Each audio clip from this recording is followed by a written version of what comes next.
Everything you know about ancient history is wrong. The Egyptian pyramids at Giza are undoubtedly one of the most, if not the weirdest structures on Earth. They are full of secrets that have not been exposed. Who built these incredible structures? Was it really the ancient Egyptians? What's the speculation? There are realms of science that sit outside of our understanding. We'll know more tomorrow, in 10 years, in 1,000 years about science. There is evidence of techniques and tools that we use that simply do not match the things that we find in the archaeological record. It goes so much further than the pyramids to me. We're looking at the remnants of a lost civilization. We say they're tombs, and Google might say they're tombs, but there's very, very little evidence that they're tombs, almost none.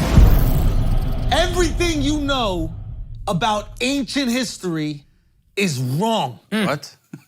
And we've got a roadie from Metallica here to explain it to you. Let's go. Okay, give it up right now for Ben. Ben Kirkwood is in the building. We got him here. Okay, Ben, I'm so excited. I've been talking to you and then stopped talking to you the entire morning that you've been here. I want to bring people in. Obviously, people are familiar with the pyramids. They see these great structures, they go, oh, this is amazing.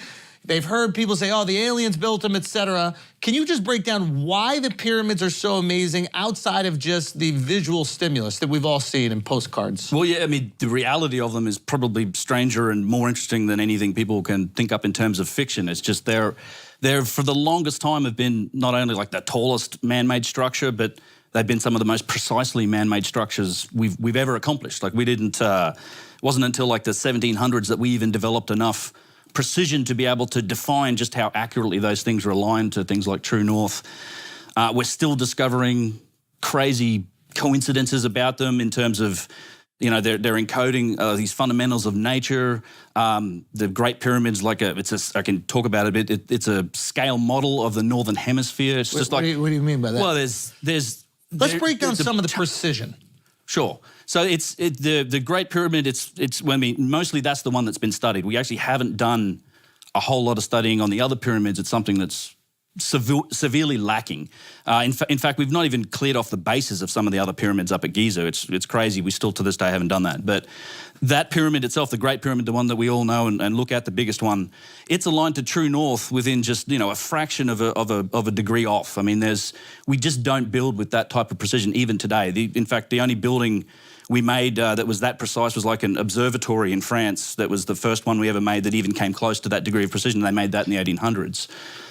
That's just one aspect of it, though. It's insane. Apart from it being just the tallest building for forever until the Eiffel Tower was built. So the traditional historical narrative is that these were built, what, 4,500 years ago? Something like that, somewhere around the 2500 BC realm. So they build this in 2500 BC, and then it takes us until 1800 AD in order to build something taller.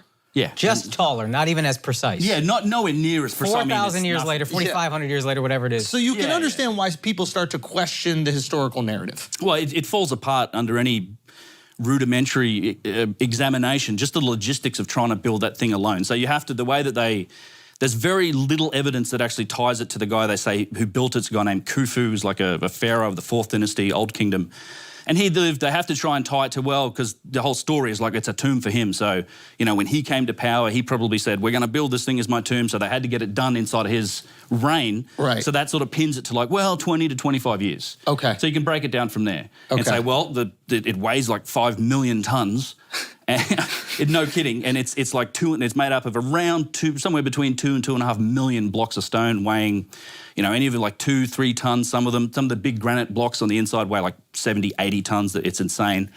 And these blocks are coming from quarries that are... Some of them, yeah. The granite came from quarries that are like 1,000 kilometres away to the south. They had to be shipped up. A lot of the limestone, so it's made up of granite in the inside. The outside is 2 types of limestone. The core masonry is this limestone. A lot of it did come from Giza, not all of it. There's actually nowhere near enough quarrying to make up for all of it.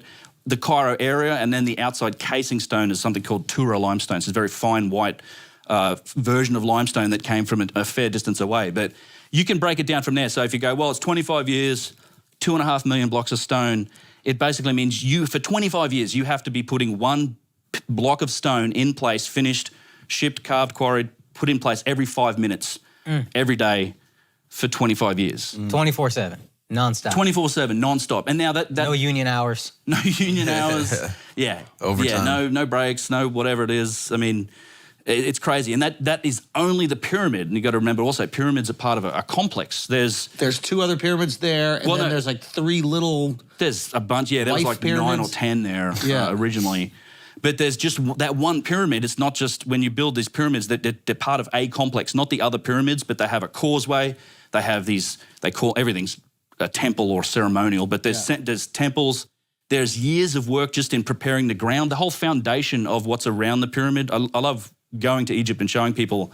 Everyone stands there and they look up at the pyramids. I'm like, look down at your fucking feet. Look at what you're standing on.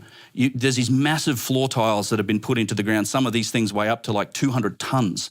And, Oh, wow. and they're fit together like a geometric puzzle and done so precisely you can't stick a razor blade in between the gaps. I didn't know that. Oh, it matches. I didn't It's pick insane. up on that at all. So you're saying that they dug down and then created a flat surface, A foundation.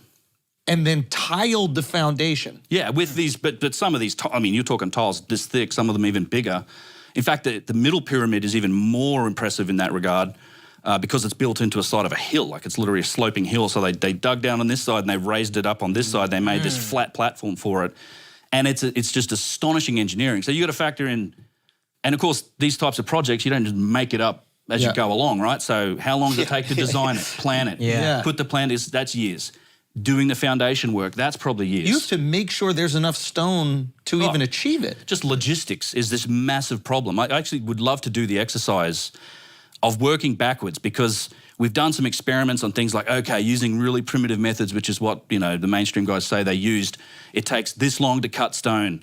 And we've done a few little experiments here and there, but you can use that and work backwards, try to estimate how many cuts of stone do we need, how long would that have taken, how long is it going to take to ship this Oh, ship. that's right. You can see based on, what is it, axe and chisel or whatever it is? Yeah, chisels. Well, this is the thing. Hammer and chisel? The stupidest thing about it all is you see talk that these shit. wonders of ancient Egypt, the pyramids, these giant granite single-piece statues and columns, and they tell you that it was all made with round balls of stone and flint chisels, just like repeatedly bashing on them. So let's or like assume it grinding was. on them with sand. But let's assume it was. You could Wow. calculate. No. But even Yeah, if we were that's- to, like, that's you what could I'm saying. calculate how long it would take to take that round stone Yep. and the chisel Yep. and chip away and create these perfectly.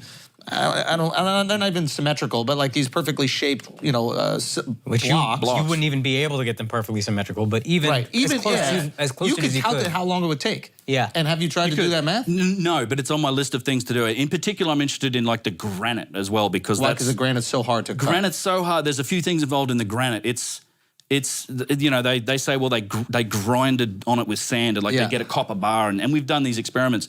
It's much harder. Like that's the other thing that people try to compare, like the work of the Romans and a lot of times the Greeks, they all worked in marble. Like this is a very, very soft stone relative to granite. Like frankly, granite's a stupid material to try and do this stuff in. It's harder than steel. It's like a 6.57 on the Mohs scale. You know, diamonds at a 10, your fingernails at a 2, copper's at 3, bronze is a 4, steel's like a 5 and a 6. What is marble, out of curiosity? Marble's like, I think it's like a 3-ish. So this is theoretically twice as hard. Yeah, thousands it's of just years a earlier. super soft. I mean, super hard. You had mentioned like molecular manipulation. Yeah, so that's the speculation realm, but it does to me, and this, you can see a bit more of that, I think. You go like South America, because a lot of the real megalithic stuff in places like Peru. and just so we that's- can define megalithic. A Yeah. megalith is just a giant stone. Giant stone walls. Yeah, I call stuff that's megalithic I would define it as like, walls and structures made up of massive single pieces of stone. Yeah. Typically showing signs of precision in how they're built and just perfect alignment. Like making these sort of mortarless walls is not easy. Like we don't do that today. Like this is what, mortar So I between think the this is blocks. one of the cool things that you've exposed and a lot of your contemporaries have exposed is that ancient history isn't studied by architects. Do you know what I mean? And Or engineers, engineers. right? Yeah. Like so they're applying these ideas and principles to the information that they have, but they don't know what the fucking Mohs scale is. So they're finding some tools and they're seeing some rocks and they're going, okay, this is how they probably chopped up the rock. And in their mind, engineering is limitless. You can do whatever, whereas an engineer would be like, no, you can't. Well, an engineer shows up and then it looks at the granite and goes, wait, they did what with the granite? Yeah, it's the engineers that come along, and in a lot of cases, the whole like all of the problems that come up with that orthodox story when it comes to engineering topics, that's been raised by engineers. It's a strange thing to me. It's like you wouldn't ask an archaeologist to design the chair that he's sitting on, right? Yeah. But if it's an ancient chair, he's going to claim domain over it and dominion over it and say, I'm the expert, I don't care what you say. Yeah. So a lot of that happens. And that's not to say they haven't tried to make studies into it. And that's part of my work. I dive into these studies and kind of tear them apart because they're ultimately really silly. And when you go to Egypt, you take engineers, construction experts, architects, people look at it and they just see it immediately and go, this is nonsense. Yeah. Like, this isn't the work of a primitive civilization or a Bronze Age civilization with simple tools. And then, you come back to the pyramid and when you start to realize, like, there's so much more involved in this. There's evidence of this, of the people that build it having, cosmic knowledge, having knowledge of the planet, the dimensionality of the Earth to a crazy degree. Like, so if you take here's an easy statistic. If you take the height of the Great Pyramid, you multiply it by 43,200, you get the polar radius of the Earth. So what does that mean, polar radius? So from the center of the Earth to the North Pole, polar radius. If you take the perimeter length of the Great Pyramid, you measure around the perimeter of it, and you multiply that by 43,200, you get the equatorial circumference of the Earth. So the length of the equator. And so it's 43,200. This gets into Randall Carlson territory. It's a 432, 72, 7. It all relates back to I guess the cosmic sort of cycles and all of these precessional numerology. When you talk about precession of the equinoxes, are you familiar with this term? So it's the great year. Right now we're in the age of Pisces. It's that 26,000 year cycle that's defined by where the sun rises on the solstice, and it's like under what constellation does it rise. So right now we're in the age of Pisces. We're transitioning into. There's a whole song about this. You know what the next age is? Aquarius. The age of Aquarius, right? And in fact, there's references in the Bible about this. It literally, and think about it, like Jesus kind of represents the age of Pisces in a lot of ways.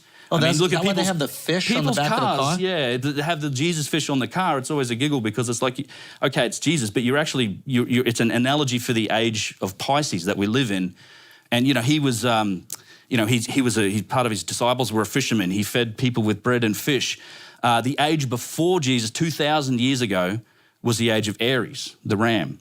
So think about another biblical figure that existed Isaac. in the old time. Well, Moses as well, right? Oh, right. And he blew the ram's horn, and before that. I wonder if that was him trying to talk, because he had a speech impediment. So I wonder if they thought it was a ram's horn, but he was just like, hey. Yeah, maybe. It just sounds like a ram's horn. Yeah. Yeah, it could have been. Yeah, but regardless, okay, it still makes Moses. sense. Yeah. Well, and it goes further too. It's like you go back further, and the age before that, another 2,000 years before that, was age of Taurus, the bull. So the sun's rising under the constellation of Taurus on that spring solstice. And the story about Moses, do you remember what happened when he came down from Mount Sinai with the commandments from God, when he was, what he found his followers doing? Yeah, worshipping Baal. Yeah, worshipping the golden calf. And he murdered all those motherfuckers for it, and they smashed the idol up. It's sort of representation of age of Taurus is ending. Now we're in the age of Aries. Now we're in the age of Pisces.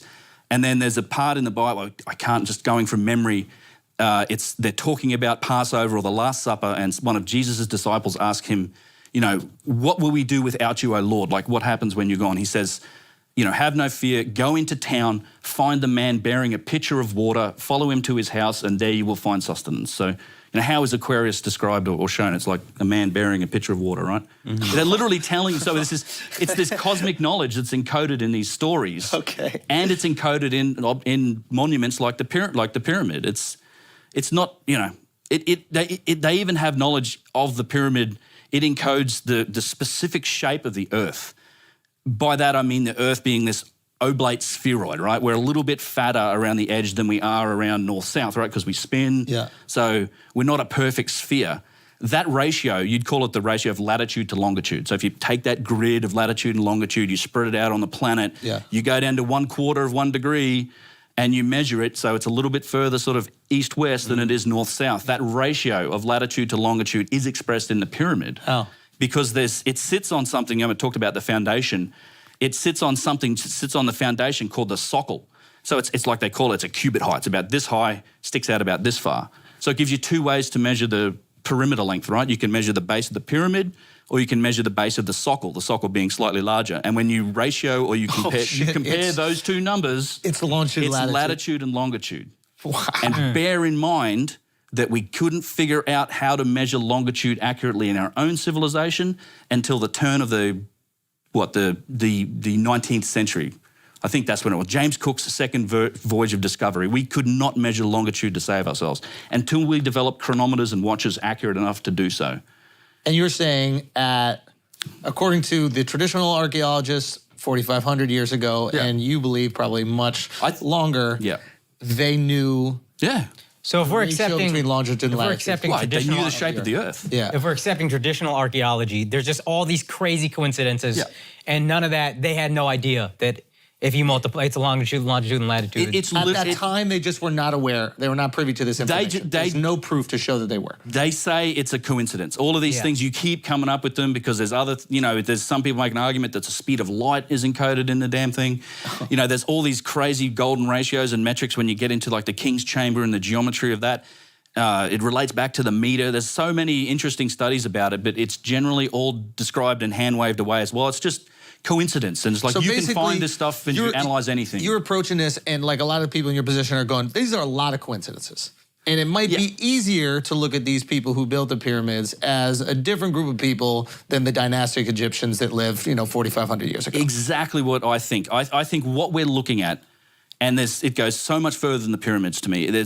We're looking at the remnants of a lost civilization, and that left stuff. They might have left cultural knowledge. They might have left architecture and objects that were inherited by essentially a Mesolithic people that developed into a Bronze Age culture that we call the dynastic Egyptians. I think we have a good understanding of the dynastic Egyptian civilization. The tools that we found, the way they lived their life, that's the job of the Egyptologist. And I think we're right about those guys. I just don't think you can say they made everything. And in fact, they themselves don't say that. Like their own history goes back 40-something thousand years. So when do you think they're made? Oh, so it's a lot of, I think a lot of this stuff, and I'm not saying the pyramids as they are, you do have to kind of look through all this stuff with the lens of, I need to preface this because it's like, there were thousands and thousands of years of renovation, reuse, rebuilding, adaptation, and then thousands of years of deconstruction, quarrying. Like they've literally been ripping stone off these pyramids for the last couple thousand years and selling it. Up until about 50, 60 years ago. Oh, wow. So it's just that, you have to look at it through that lens, and the Egyptians spent many thousands of years working on this stuff and renovating it, using it for their own purposes. But I think a lot of this stuff goes back to before the cataclysm, like the Younger Dryas period, which we can talk more about. But potentially goes back way further than that. If I'm going to speculate, I mean, hundreds of thousands of years, potentially 50, because, and this is where it gets interesting, because there's so many other vectors from modern science right now that it should be affecting that story of history, right? The last 20 years, we've seen incredible advances in our knowledge base, not just the cataclysm stuff. To me, that's the key that kind of unlocks the whole picture, but even the history of the human race itself. Right? We thought for the longest time, if you're creationists, 6,000 years, okay? But for the longest time, Victorian era, like, well, maybe it's 50,000 years as a species. Then once we start dating human remains, we get to like 190,000 years old, like we found some stuff in Ethiopia. And then recently in the last couple of decades... 300, right? Morocco, they found a modern, anatomically correct, Morocco, you nailed it. And that takes us to about 300,000 years old. That's still the oldest actual thing in the fossil record, but now we've got DNA studies. There's a study that's done recently that shows like us and Neanderthals like diverged from a common ancestor somewhere in the 800,000-year-old range is what they're guessing. And then the latest thing in the last couple of years, studies into teeth morphology, like the really nerdy studies into how teeth evolve and grow over time, and they're putting it back at 900 to 1 million years old as a species. So there is a chance that human beings have been here for 1 million years in our current form. Yeah, and modern, anatomically correct, humans. You could shave one down and put him out in the street. It's like Brendan Fraser and, Encino Man. Yeah. Now, that's crazy. Now, we see how much changes within 1,000 years. We see how much changes within 200 years. Yeah. Right? Like from the 1800s to now, a lot fucking changes. So it is very possible there could be a civilization that pops up, achieves immense success, gets wiped out, happens again, like almost on some Matrix shit. Yeah, it's a cycle. I actually do think it's a long, convoluted thing to get to about why this stuff's important, is I do think there's a cycle almost of civilization and catastrophe or cataclysm, and we've been through it. All right, guys, let's take a break for a second, man. This beautiful thing that I got right here. Hold up. wait a minute, fume has no tobacco in it. Think about that. Think about that. Absolutely no tobacco. Nothing harmful, no potentially harmful chemicals, nothing. Fume using cores infused with plants like peppermint, cinnamon for delicious natural flavors. You take a pull, that crisp mint is just delicious. It's awesome. This is Fume. You should try it out, and I think that you'll like it 100%. So the easiest way to stop a bad habit is to switch to a positive one, and Fume is designed perfectly to do just that. It's Fume's goal to make switching easy and even enjoyable. They have thousands of 5-star reviews from people just like you who've successfully switched when the other solutions just didn't work. So head to tryfume.com and use the code FLAGRANT to save 10% off when you join the Journey Pack today. The Journey Pack comes with 3 unique flavors, a new version 2 Fume to help kickstart your positive habits. That's tryfum.com. Use the code FLAGRANT to save an additional 10% on your order today. Now let's get back to the show. All right, guys, we're gonna take a break for a second because it's March motherfucking Madness and Flagrant is getting down with this bracket syndrome and we're doing it with Run Your Pool, okay? You go to play.runyourpool.com/flagrant right now. You join the brackets. We got free money if you win. Look at that. Run Your Pool is giving up $1,500, okay? Divided by the top 5 winners. It's free for you to sign up. You just go sign up right now. You can win $1,500. We're in it. Akash in it, Mark in it, Alex in it, Miles in it, Dove in it, I'm in it, Jamil's in it. It's going down, okay? Play.runyourpool.com/flagrant right now. You could win that free money. And to make it even more sweet, the winner, we gonna double up that fucking money. Oh, shit. We gonna double up that fucking money. Whoever wins the bracket, we're doubling up out of our part, okay?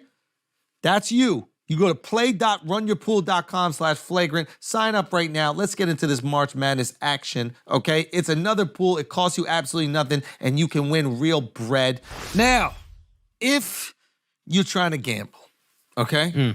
If you're trying to put some real money down, if you're trying to get after it when it comes to March Madness, because I understand there's a lot of action going down here. It's very exciting. Always big betting. Big bets. But it's very hard not to be emotional. You see your alma mater playing, you want to put some money down on it, but if you can be a rational bettor or just say fucking throw caution to the wind. That's what I think. I think the beauty of March Madness is you don't even really have to know basketball. Yeah, you just College basketball, there's so many upsets. Just throw just put a few bucks down, throw it out, see what ask happens. your girl who's gonna win. Ask just your say the girl. name of the universities and be like, yo, who got this? Which sounds right. That's it. Go with it. And you know what's good about betonline.ag? What's that? What's that? You What's get that? free money when you sign Oh up. wow, look at that.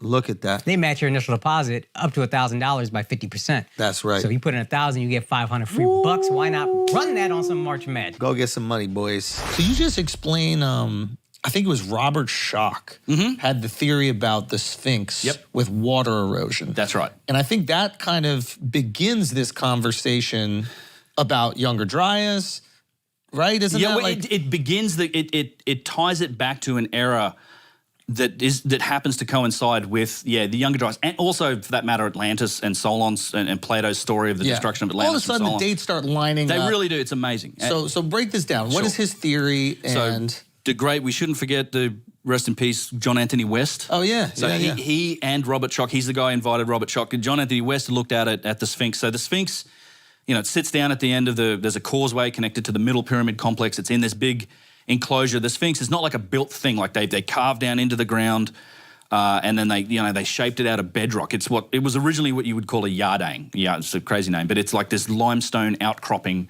that sticks up out of the ground. That was essentially its head. So they carved this big pit and they shaped this thing out of limestone, out of bedrock. So there's been a study done. So Robert Schoch, who's a geologist, I think the professor of geology at the Boston University, if I'm not wrong, went and looked at the erosion that is present on the enclosure walls. Now, the Sphinx itself has been repaired and worked on for like the Old Kingdom. There's records of. There's another thing. There's actually records of the Old Kingdom people fixing it when they supposedly built it, which is like, how does that make sense? The Romans did it. The New Kingdom guys did it. Our modern guys have done it. The British were working on it. So the Sphinx itself's hard to get those indicators, but the walls of the enclosure are untouched.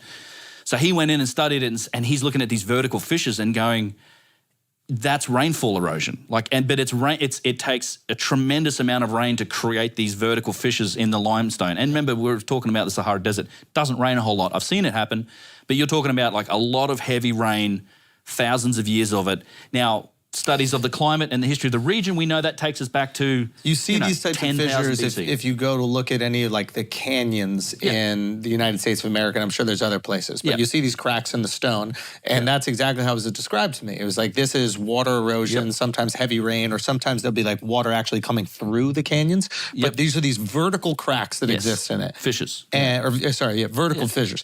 And so it was really cool when it was pointed out on the Sphinx, and I'm like, well, where the fuck would the water come from that would create these? Because it's intense amount of water that has to create it. It's rain, usually super heavy rain. It's a different, if that was like filled up with water, you'd get a different type of erosion. That's a whole other thing. There does seem to be some evidence for that in some other areas, which is like, holy crap, because the evidence for mega floods in Egypt is there as well. But this specifically is like rainfall erosion. So that's where he dates it back to, 10,000 to 12,000 sort of years ago, right in that period. Now, when he presented this, and by the way, if you take an image of those fissures and that limestone wall and you present it to pretty much any geologist without the context of saying, this is the Sphinx enclosure, they're going to take it's rainfall erosion. Even the arguments to this day, because they don't want to admit it, they're really weak source arguments against Schoch's theory. But when he went and presented it, he kind of got laughed. He thought he was doing something that's going to really advance our knowledge base, but he kind of got laughed out of the room by the Old Boys Network. In fact, it was Mark Lehner who's like, show me the pot shards. Brr, what is this date of like 10,000 BC? Now, the funny thing about that is then along comes Göbekli Tepe, because that's a site in Turkey, ancient site, discovered mid-90s by the German Archaeological Institute and Klaus Schmidt. You should try not to say Klaus Schwab. Don't say that. Wrong Klaus. Although sadly Klaus Schmidt has passed away too. But that site's been carbon dated, and they know it was deliberately buried. It's bang on in that time period. It's not very far away. They built giant stone megaliths and pillars and stuff that 10, 20 tons. There was a culture doing that at that time. It's like, the time here's is your answer. 9,000 years ago. Yeah, for no, Göbekli Tepe, 9,000 right? BC. 9,000 BC, so that is 11,000 years ago. Yeah. Around that. And there's not only, but now it's Karahan Tepe and all these tepes. There might be dozens of sites now. They're even bigger than Göbekli. So you know that there is an ancient civilization creating some cool megalithic shit around 11,000 years ago. Yeah. And then it just so happens, if you look at Egypt around 11,000 years ago, it was kind of wet. Right, in that period, yes, there was rainfall erosion, but look, I also know that it wasn't just that period, and I know Schoch has had to be pretty, political and cautious in his estimates. Yep. But I do know that he also does push it back further. Like when pressed, he can go back for 50, 60, 75,000 years old because. There's other correlations with the Sphinx, the age of Leo. This is where we get explain to. that. So this is what I think is quite interesting. So let's just say we're operating in that 9, 10, 11,000 year range. Yeah. The Sphinx, as we see it now, is this lion that has a human's head. Yes. Right? But the head is too small for the body. That's crazy. And if you were a brilliant, what are they called? A stonemason? Yeah, what would you call it? Stone carver. Stone carver like that. You're not going to make a mistake like that. If you're the same people that build the pyramids to exact proportions, you're not going to have this tiny little head and be like, oopsie, I guess we didn't figure that one out. Yeah. So what a common theme is that they came across the Sphinx and it had a lion's head. Mm-hmm. And then which pharaoh chopped it up and made the human one? Yeah, we don't know. Well, it's attributed to Khafra, the owner of the Middle Pyramid, the son of Khufu, the Big Pyramid, 4th dynasty. That's generally what they say. You're absolutely right about the head. When you go there and look at it, the head's too small. Yeah. And the Egyptians, they were master craftsmen, and they built they made a lot of statues, did a lot of work. Absolute masters of proportion. I don't think they would have got that wrong either. Yeah. And there's an interesting thing about that too. It's like this story about the erosion, because it goes back to the fissures on the wall in the enclosure. They say, oh, that's wind and sand erosion. This is what they say. And you're like, okay, well, if you give that thing 50 years, you know what happens, right? It fills up to its neck in sand or its chest in sand. Yeah. So how long? Yeah, when we discovered the Sphinx, I don't know how long ago. Oh, yeah. I mean, Napoleon ran across. I mean, we knew it was there. We've known about it for a long time, When but it was buried discovered, forever. it was Oh. buried up to the head. There's So they tons didn't of even know pictures. it had the body. Yeah, it's like this head sticking out of the All ground. the pyramids too. Like they've had to excavate to get to the bottom of Yeah. these pyramids. Oh, yeah, right? to get to the actual bottom layers. Yeah. Yeah. So I thought. So you're basically saying it was protected by sand. Well, it so- can't be eroded. So, that's the thing. How long does it take for this to be exposed, for it to be, to get this wind and sand erosion on it? Yeah. And then you know what you don't see on the head? Wind and sand erosion. You don't see these vertical fissures. But that's the part of the Sphinx that's sticking up would above the be- sand that would be hit by wind and sand all the time. Yeah. So what is this telling you? Is like, okay, so is this head it's the same type of limestone. I mean, it varies in layers. Yeah. But it's like this is way fresher. The head's way fresher than the rest So of it. let's assume they did carve a head out of the lion's Yeah. head, right? Yeah. A human head out of a lion's head. Yeah. And let's assume the Sphinx, like the pyramids, had some sort of astronomical connection. It does, Right? yeah. It does. What does it line up with now? Well, now I don't know. So it faces the sunrise, right? So Yeah. it's well, I guess it's Pisces. It's where generally the way these goes in terms of the astronomical age or pointers. It's like Yeah. the spring solstice, or it's it's one of those dates where it's Basically, my question astronomical is, significance. what was it 10,000 years ago? Age of Leo the Lion. So you have... yeah. So it literally lines up as a marker. It's It like lines up 10,000 years ago with, we're talking about the age, like the sun rises in, now it's Pisces. Pisces, it's going to be Aquarius. And the constellation that was fucking rising on was Leo. Leo. It's got the body of the Leo. Yeah. It's got this tiny little shrunken head. Yeah. Right? Which could have been carved out of a lion's head. Yeah. There's a lot of things that are making sense for this time. Question Yes, about yeah. the head is the. So Are there chisel marks on it? Are the chisel marks as precise on the Sphinx's head as they are in the rest of the pyramids? Good question. Because if they're imprecise, that would speak to the ancient A less Egyptians civilized or less not having advanced the civilization, yeah. technology. I don't think there's any of what I would call the advanced tool marks on the head of the Sphinx. No. What about the it's unadvanced limestone. ones? Yeah, are they like kind of jagged? Yeah, not it's as, similar. It's very similar to a lot of the work and the quarrying that you see. It's because it's so big and it's relatively rough. It's huge, right? But it's also limestone, which is much easier to carve than granite. Yeah. But there's not. I mean, when you get into tool marks, maybe we can talk about that in a bit. But it's like these tubular drills and the actual saw cuts, the circular saw cuts. You see all that stuff in basalt, granite, diorite, the really hard stones.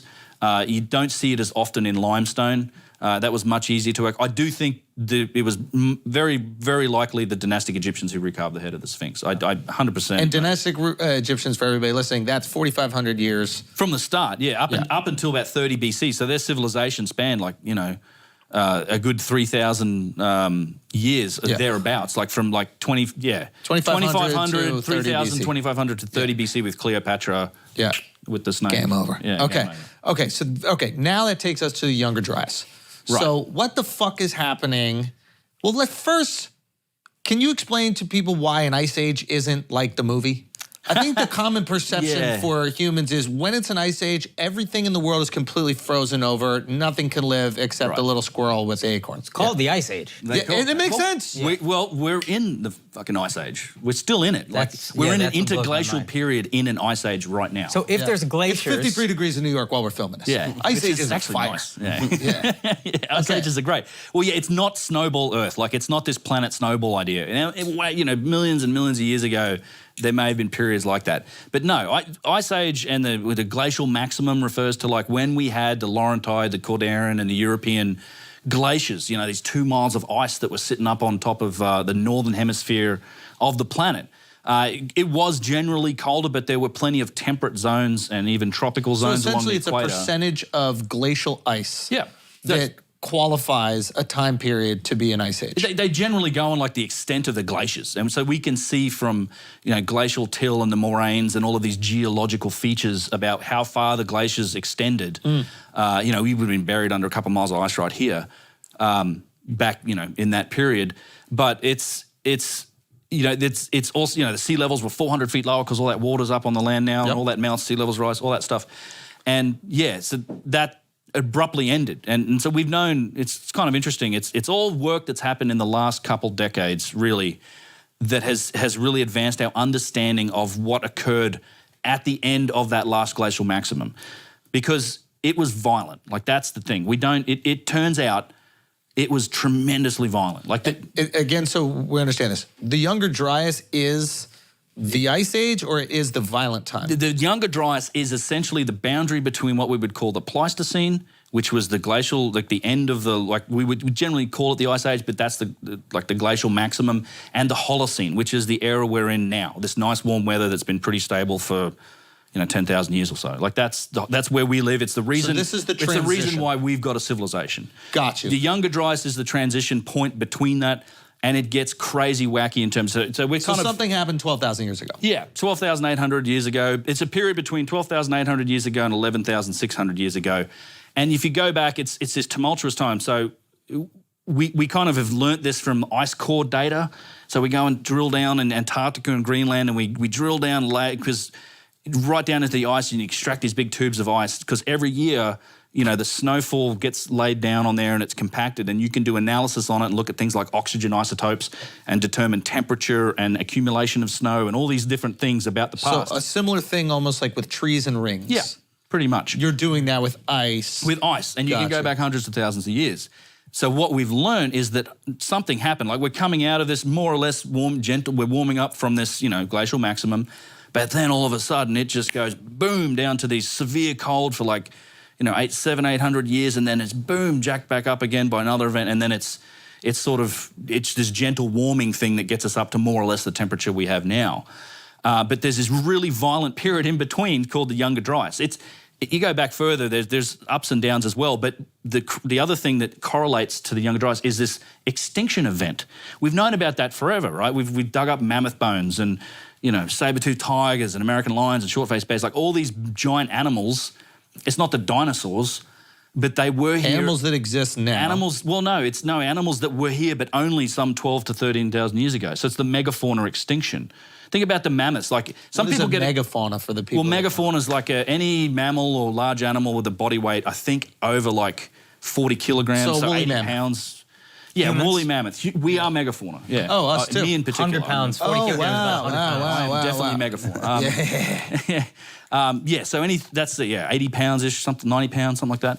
So, and the crazy thing is, as many species of megafauna that there are alive today, that's basically how many went extinct in a very short period of time. Also in that Younger Dryas period, like 11,600 to 12,800. So Younger Dryas is not the event; it's the time period during after the event, yes. before things start to normalize. Yeah, so it's this period of time where it's this tumultuous time. We've got these crazy swings in temperatures. We've got these massive sea level, like these meltwater pulses where the sea level rises tremendously, very violently, and we've got an extinction event now. All tied into this one period from ice core samples, and now, since 2007, there's more than 160 papers that have also shown there was a cosmic impact at that time.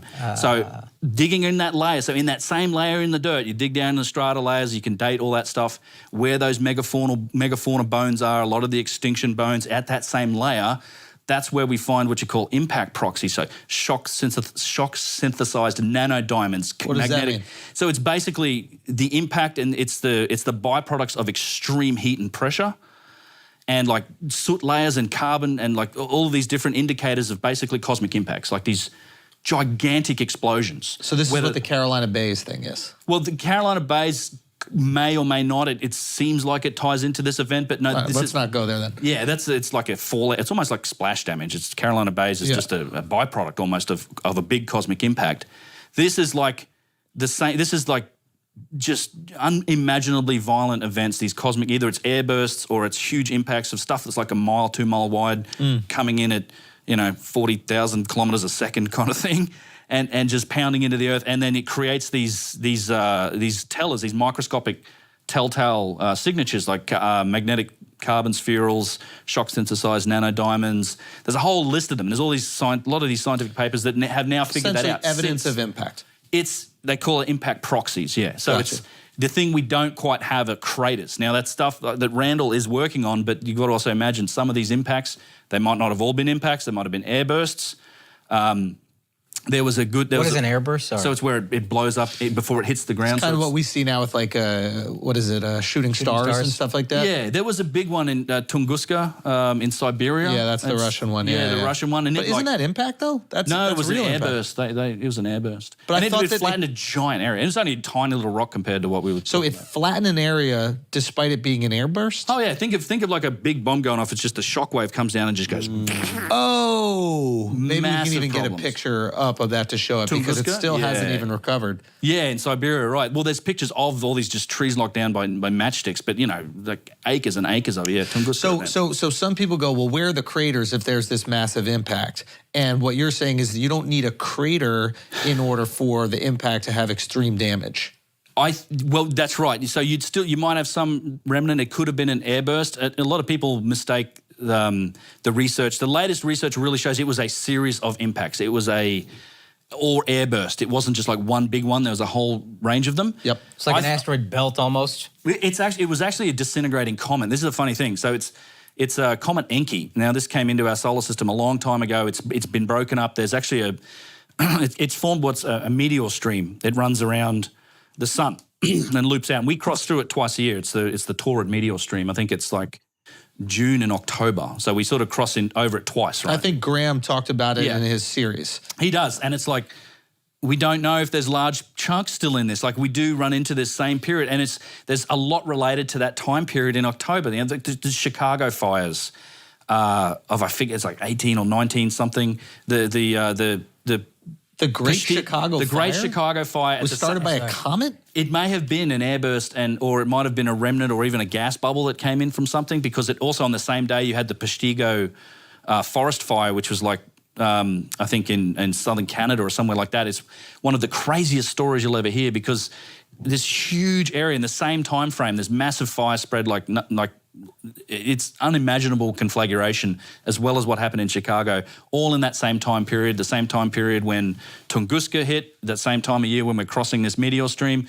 So it's like, you know, this is not always these little shooting stars aren't always the friendliest of things. I think a lot of that ties back to this meteor stream and potentially this This event. blew my mind a little bit when I was watching Graham's piece because I think my perception is probably similar to most people, which is like there's been a couple comets that hit the Earth, like one or two every 65 million years, and then it's done.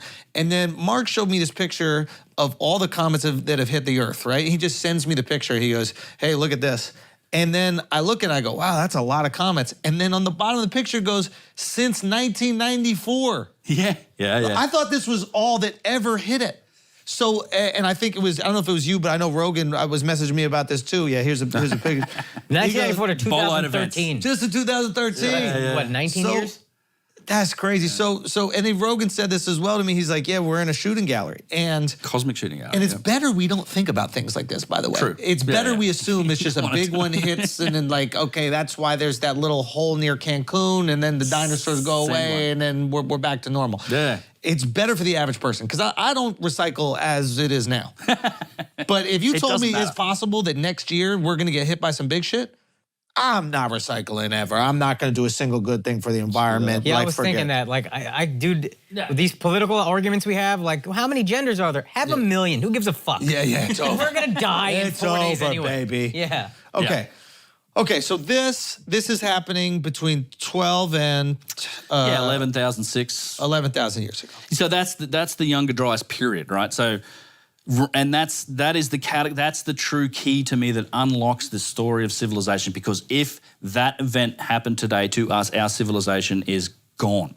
If we survive it, we will be knocked back to hunter-gatherers, and in a generation or two, we'll be sitting around the campfire telling ghost stories about plasma TVs and dancing around with black shiny rocks, trying to turn it on and say, well, this thing will give you answer to anything and you can talk to someone on the other, it's magic. Can you paint that picture a little bit? Like if Younger Dryas happens today, like Yeah, what it's- happens geopolitically? Like does a wave It come happens to the in? entire world. It depends where it lands, what happens. I mean, if you're anywhere near the actual impact site or the areas, I mean, you're just gone.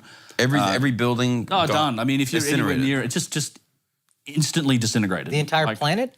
Not well, if it's big enough. I mean, that's the problem. Is that you go back far enough in these extinction events. I mean, some of them have eliminated like 99.9% of Earth of life on the planet. If that happens, it's game over. Like we're back to microbes and let's start again. But it's, you know, we're back to rats. It's whatever the hell crawls out of the pond the next time, and give it a billion years and see where we end up. But it's. No, if something mediums or relatively small, younger Dryas, I mean, that's an extinction event, right? It knocked humans around, knocked off half of the big animals on the planet at the time, all of the woolly mammoths. I mean, there's literally anything near that event. We see this in some of the bones of these mammoth graves, right? It's absolutely crazy. Think about an elephant's femur, how much force it takes to break the femur of an elephant. There's literally... These elephants had their feet in mud and their leg bones are just snapped clean off, and there's hip bones up near their heads and they're just jumbled up. There's whole caves.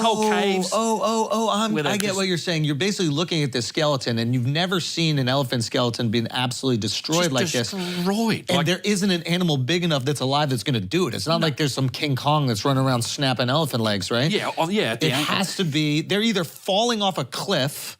Well, their feet are in the ground. Like there's literally, they're stuck, so their feet are still in this mud, and then their bones are snapped off and they're all jumbled up. I mean, there's... Oh, so they're standing there and then they just got smacked. Like this shockwave hits them. Yeah. In other places, there's all these megafaunas mixed up, bears and tigers and cats and trees, and just this like forest just all smashed up and jumbled together. They found Like a finds landslide. like that.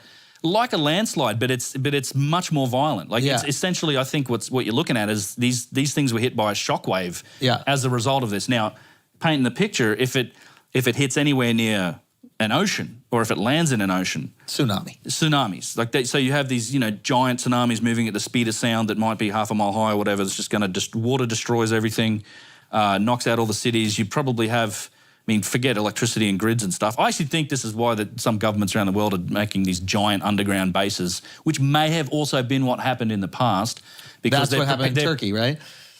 Well, Derinkuyu, yeah, but also Egypt. There's evidence for this all over the world. And, there's all sorts of strange stories. Colorado, the airport. Yeah, Colorado, exactly. The airport, the Cheyenne Mountain up there in Colorado. That's like where NORAD is and everything. There's giant underground bunkers you can go. I saw a TikTok of a guy driving a big-ass truck, and you can just, huge cabins. And this isn't even conspiracy. This is known, right? Like it's like a doomsday bunker. Well, I don't know if you say doomsday, but yeah, it's an underground bunker that's as big as, or twice as big as the airport or whatever. Yeah. And they can hold like 4,000 people or something like that. Yeah, This is massive. end of civilization shit. But the government's thinking about it. I saw an RFP. I know a guy who knows a guy who is involved in some government stuff. They put out an RFP. What does that mean? Like a request for proposal for tech companies to go, we need a drone system. You know the Prometheus movie? Yep. Where they throw it up in the air and it runs off and maps these underground. They wanted that type of system that can work without GPS because they're interested in fighting wars in underground cities. Because they think that that's where it might go.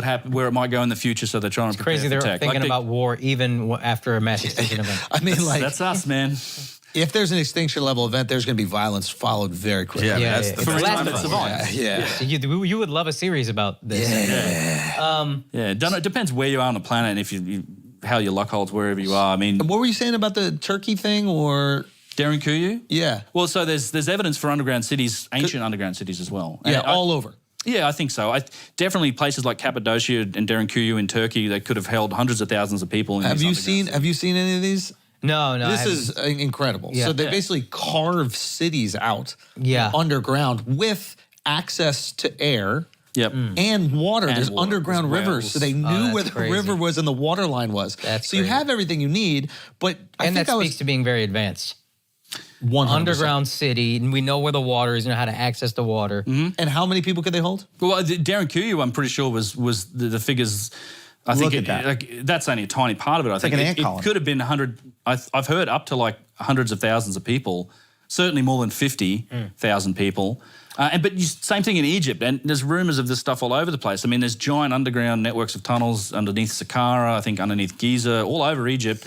Now, is it possible that they're using this during the time where there's tons of comet impact? I think that's probably why. I mean, it speaks to someone who they may have known it was coming. Like you've got these indicators. Like if the Sphinx is marking the age of Leo, and you've got these alignments. I mean, they're pointing at that for a reason, because that time period is also that of cataclysm, right? It's, at least in the last precessional cycle, the last 26,000 year period, it kind of lines up to it. And Göbekli Tepe, there's a lot of research done into that side as well. It may be an astronomical calendar and a historical one, but it seems to point at this time. It's like they're transmitting a message down through time. It's possible. That's telling us, look at this time, like this time means something. This was bad, like figure it out. And if they knew it was coming, maybe they were preparing these things as, the doomsday bunkers, a place you could survive until the outside was nice enough to come back out and go, holy shit. What's the stone that has the different constellations on it in Göbekli Tepe? Graham talked about in the... it's like Pillar 13 or Pillar 7 or something like 5 that. or whatever. Yeah, I'm not 100%. But basically has this maybe he might be taking liberties on it, but they have an organization of the constellations that happens to, the last time the constellations were organized in that manner, there was a global cataclysm. Right. So it's they're not usually organized like that, but when they are, this is when it was basically go time. Yeah. And it lines up with the Younger Dryas. And it's okay. And where do they think Younger Dryas did hit, and what do they think the damage was? So I think it was a northern hemisphere impact. I think you're mostly looking at ice impacts onto the what was the Laurentide and Caldera ice sheets, covered most of North America and Canada. I actually think that some of the Great Lakes region, Randall's doing a lot of really good research into what could be actual impact formations in the geology of the northern United States and Canada today. Because the other thing is, we know that that's where a lot of the meltwater from these glaciers came out, right? This is the evidence for... Have you guys ever been up to the Scablands, eastern Washington State? No, you know about this place? I've seen the videos. It's crazy. Amazing. These giant coulees. You're talking one of these coulees, just one of several of them. What's a coulee? A coulee is like a canyon, but with no water. Yeah. It's just like this giant, think of the Grand Canyon, but much super wide, 1,000-foot high, or 800-foot high. It's also a walls. racist term for Indians in South Africa. So I got a little bit uncomfortable when you kept saying it. But continue. Sorry. It's with a U in it. Okay. All right. Got it. But it's it's the channeled Scablands, and it's basically the outwash of this water, this tremendous floods. We know now that this all happened at the end of the Ice Age, but it completely destroyed that environment. It carved up, it ripped through this land. You're talking about a single one of these channels, and there were multiple of them. It's 50, 100 times the volume of all the rivers on the Earth at once. Oh wow! Just almost like a billion cubic feet per minute at where it all gathered up. It's just the catastrophic flood in this. It just tore through it. The flood. So where it's carved that channel, the actual water was probably 300-400 feet above that, and it just ripped through here. All the national parks in the United States of America are just remnants from the latest cataclysm. America. Cataclysms make some cool shit. They do. This is stunning. Yeah. And if you go down to, where was I, in southern Utah and stuff like that, you see these, even, they're not cataclysms, but Bryce when you Canyon see, exactly, the Zion. damage from, the water damage from canyons creates some, stunningly beautiful And why things. can't it just be, gentle erosion over millions of years? Well, that was the argument for a long time until you had guys like J. Harlan Bretz was a catastrophist, and then Randall Carlson's doing a lot of good work in this space, and now this, at least up here in the Channel Scablands, they have swung around. So it's a long story. It comes back to religion, funnily enough, because the story of religion was always catastrophism, right? What's the story in the Bible? It's Noah's flood. It's the Great Flood, right? So that was always where we got our answers from. So you have the age of enlightenment, the age of reason starts, science has its beginnings, geology emerges as a fledgling science. And for something like 60, 70 years, a stated goal of geology was to get as far away from the catastrophism of religion as they could. So think of it as like a massive overcorrection. They said, they went out there and said, you go out and you have to explain every feature we see on the landscape with gradualism or uniformitarianism, which is the gentle, slow, erosive processes that we see in place today, like the streams slowly eroding stuff, hills and shapes taking form. So that's what ends up in all the textbooks. And some stuff is still explained like that, and it's frankly nonsense. So, but now we're sort of coming back in the other direction and going, you know what? Some of these landscapes and features are the result of catastrophic flooding. And at least up here in Washington State, they're like, yes, there's still arguments going on. Some people think it's like 50, 60 floods. Randall thinks it was 1 or 2. I think Randall's right. He has significant evidence for it. There's all sorts of problems with how ice dams reform. It's kind of a convoluted, long story. But this does align, this model, this environment aligns with like the meltwater pulses. So everything wraps up and shows that in that period, that Younger Dryas period, when we had all this ice on land that all ended up in the ocean in a big bloody hurry. It's like, you need an external source of energy for that. If you took that lump of ice that was on top of North America and you plopped it down in the warmest waters at the time, say somewhere around Indonesia, it'd take 30,000 years to For it melt. to melt, Yeah, it would still be here. But it melted in an incredibly short period of time. So you need this source of energy. Turns out, then you combine that with all of the strata work. So it's like the macro scale and the micro scale. The macro scale, we've got these catastrophic landscapes, the work of Randall Carlson. The micro scale, we've got all the work of the Comet Research Group, 160 plus peer-reviewed papers looking at the science. So we've narrowed in, we're like, God damn, this was a violent period. It probably knocked our species. Graham says we're a species with amnesia for this very reason. It's a great analogy. So you turn all of this around. I think that's why catastrophism, the Younger Dryas, is the key that unlocks this longer story of civilization and human history, because now you've got all this other evidence, these stories that are embedded in religions and origin stories and cultures that speak of earlier times. Every culture out there is like, hey, our ancestors went through either flood or fire. It knocked them down. They had to rebuild. It's like, is this all bullshit? Yeah, there's a flood myth in Mayan mythology. There's a flood myth in like Hinduism has Christian. one. I'm sure there's Indian. I mean, everyone. Yeah. But and this makes sense if these comets were hitting more regularly, and then you were experiencing these floods.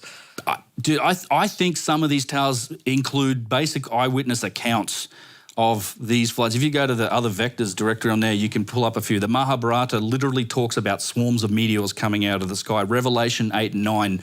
What's the Mahabharata? It's Mahabharata, this okay. Indian Hindu story. Oh, okay. Hindu epic, yeah. Yeah, go to other vectors in there. Oh, in this one? Yeah. That's the third one down. Yep. And I guess my question is, if there's a gap between Hinduism's 4,000 years old, the Younger Dryas period is as many as what, 12,000 BC? So that's Yeah. No. 14,000 years old. 12,000 BC? No, just 12,000 years 12,000 years. Yeah, 12,000 years ago, sorry. 12,000. So there's that 8,000 year gap.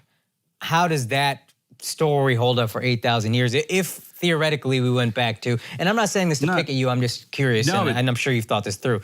If we went theoretically back to a Stone Age, how did we maintain these eyewitness accounts for 8,000 years? Well, I think they get deified, they get put into stories. That's like the oral tradition, that's how we transmit the data down through time.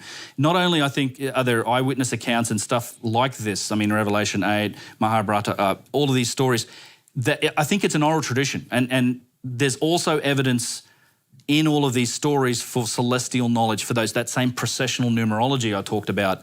There's a whole book called Hamlet's Mill. It's a complicated book, but they essentially showed in that from all these cultures all around the world, there seems to be that same processional numerology, these 72s, this stuff that correlates to the cycles of the heavens and the cosmic world, is also encoded in these tales, in some cases in civilizations where we know they had no clue about this.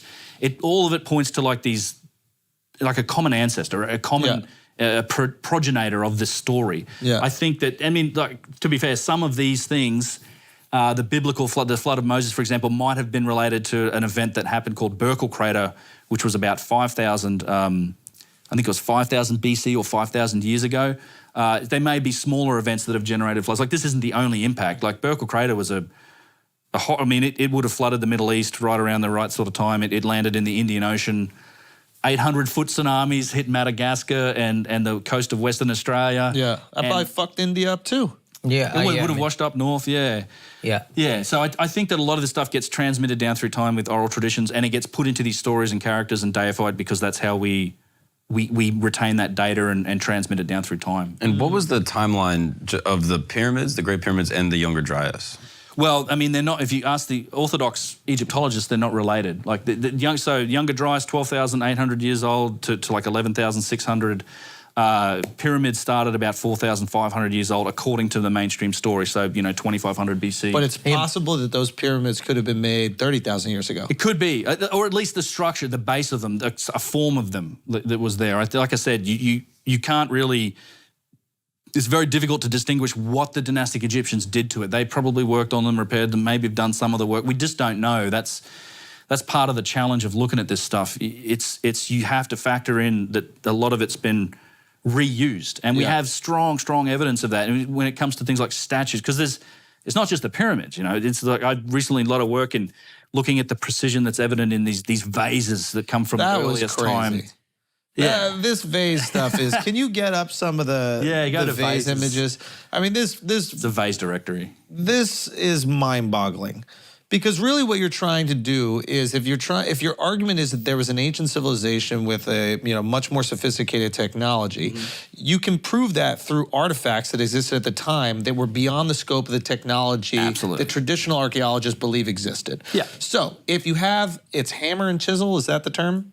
I mean, stone pounders and chisels. Yeah, Okay, so stone pounder and chisel. If you have stone pounder and chisel, but you also have an artifact that couldn't possibly be created with stone pounder and chisel, right? That comes from that time or time before it.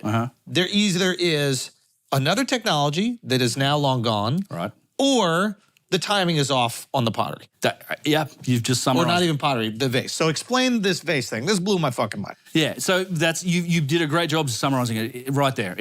There are these artifacts that exist from, I would say, pre-dynastic times up until the very earliest of dynasties, like the Old Kingdom, right? But you talk going back just give the 15 time period for those. Some of these have been found in sites that are dated back 15,000 years. So they've been found in sites that date back primitive burials. Yeah. That date back to 15,000. And everything else about these burials, they seem Mesolithic, right? It's a guy curled up in the fetal position in a shallow grave. A place called Toshka, for example, is one of these sites. They found this. And there's primitive pottery in there. Very much matches the, Mesolithic times. So but they also mixed found with the primitive pottery. And keep in mind, this is not pottery. This is not pottery. These are vases that are made from extremely hard types of stone. Granite, diorite, porphyry, schist. If I'm an archaeologist and I see some pottery and I see this vase, I see it in this gravesite, I'm gonna go, okay, it's probably made around the same time. This all makes sense to me. I'm not an expert in fucking geology. I don't know what this stone is or that stone. What's that? Engineering. Or engineering. I'm gonna throw them all together. This makes sense. Then you get some fucking engineering nerds to look at it and they go, wait a minute, this isn't pottery. This is granite. Well, harder stuff even, right? Yeah. Okay, so corundum. So what was this? Yeah, so this one right here. Yeah, I mean, and so these vases display remarkable engineering characteristics, also precision. And so there's a lot of challenges when it comes to making this sort of stuff. It is tremendously difficult. So it's very hard to explain with the primitive tools and technology that we know those people had. So as you said, it either means there was a whole other technology and engineering process available to them that we have no evidence for, or the timing's off. And so they may have inherited them, because again, you're also writing about how they date stuff in ancient Egypt. If it's buried on a site and somebody wrote something on that site and they say, then they just pretty much go, everything from here is from this period, this time. Yeah. Based on the writing or based on the context of where it's And it found. makes sense. But these guys aren't experts. They're not engineers. It does, but it also rules out this idea of inheritance. It's funny enough that there's so many of these have been found, like 40 to 50,000 of them were found beneath one pyramid. 50,000. 40 to 50,000 of these hard stone vases, these remarkably engineered objects, but beneath one pyramid, Djoser's step pyramid, supposedly the first pyramid at Saqqara.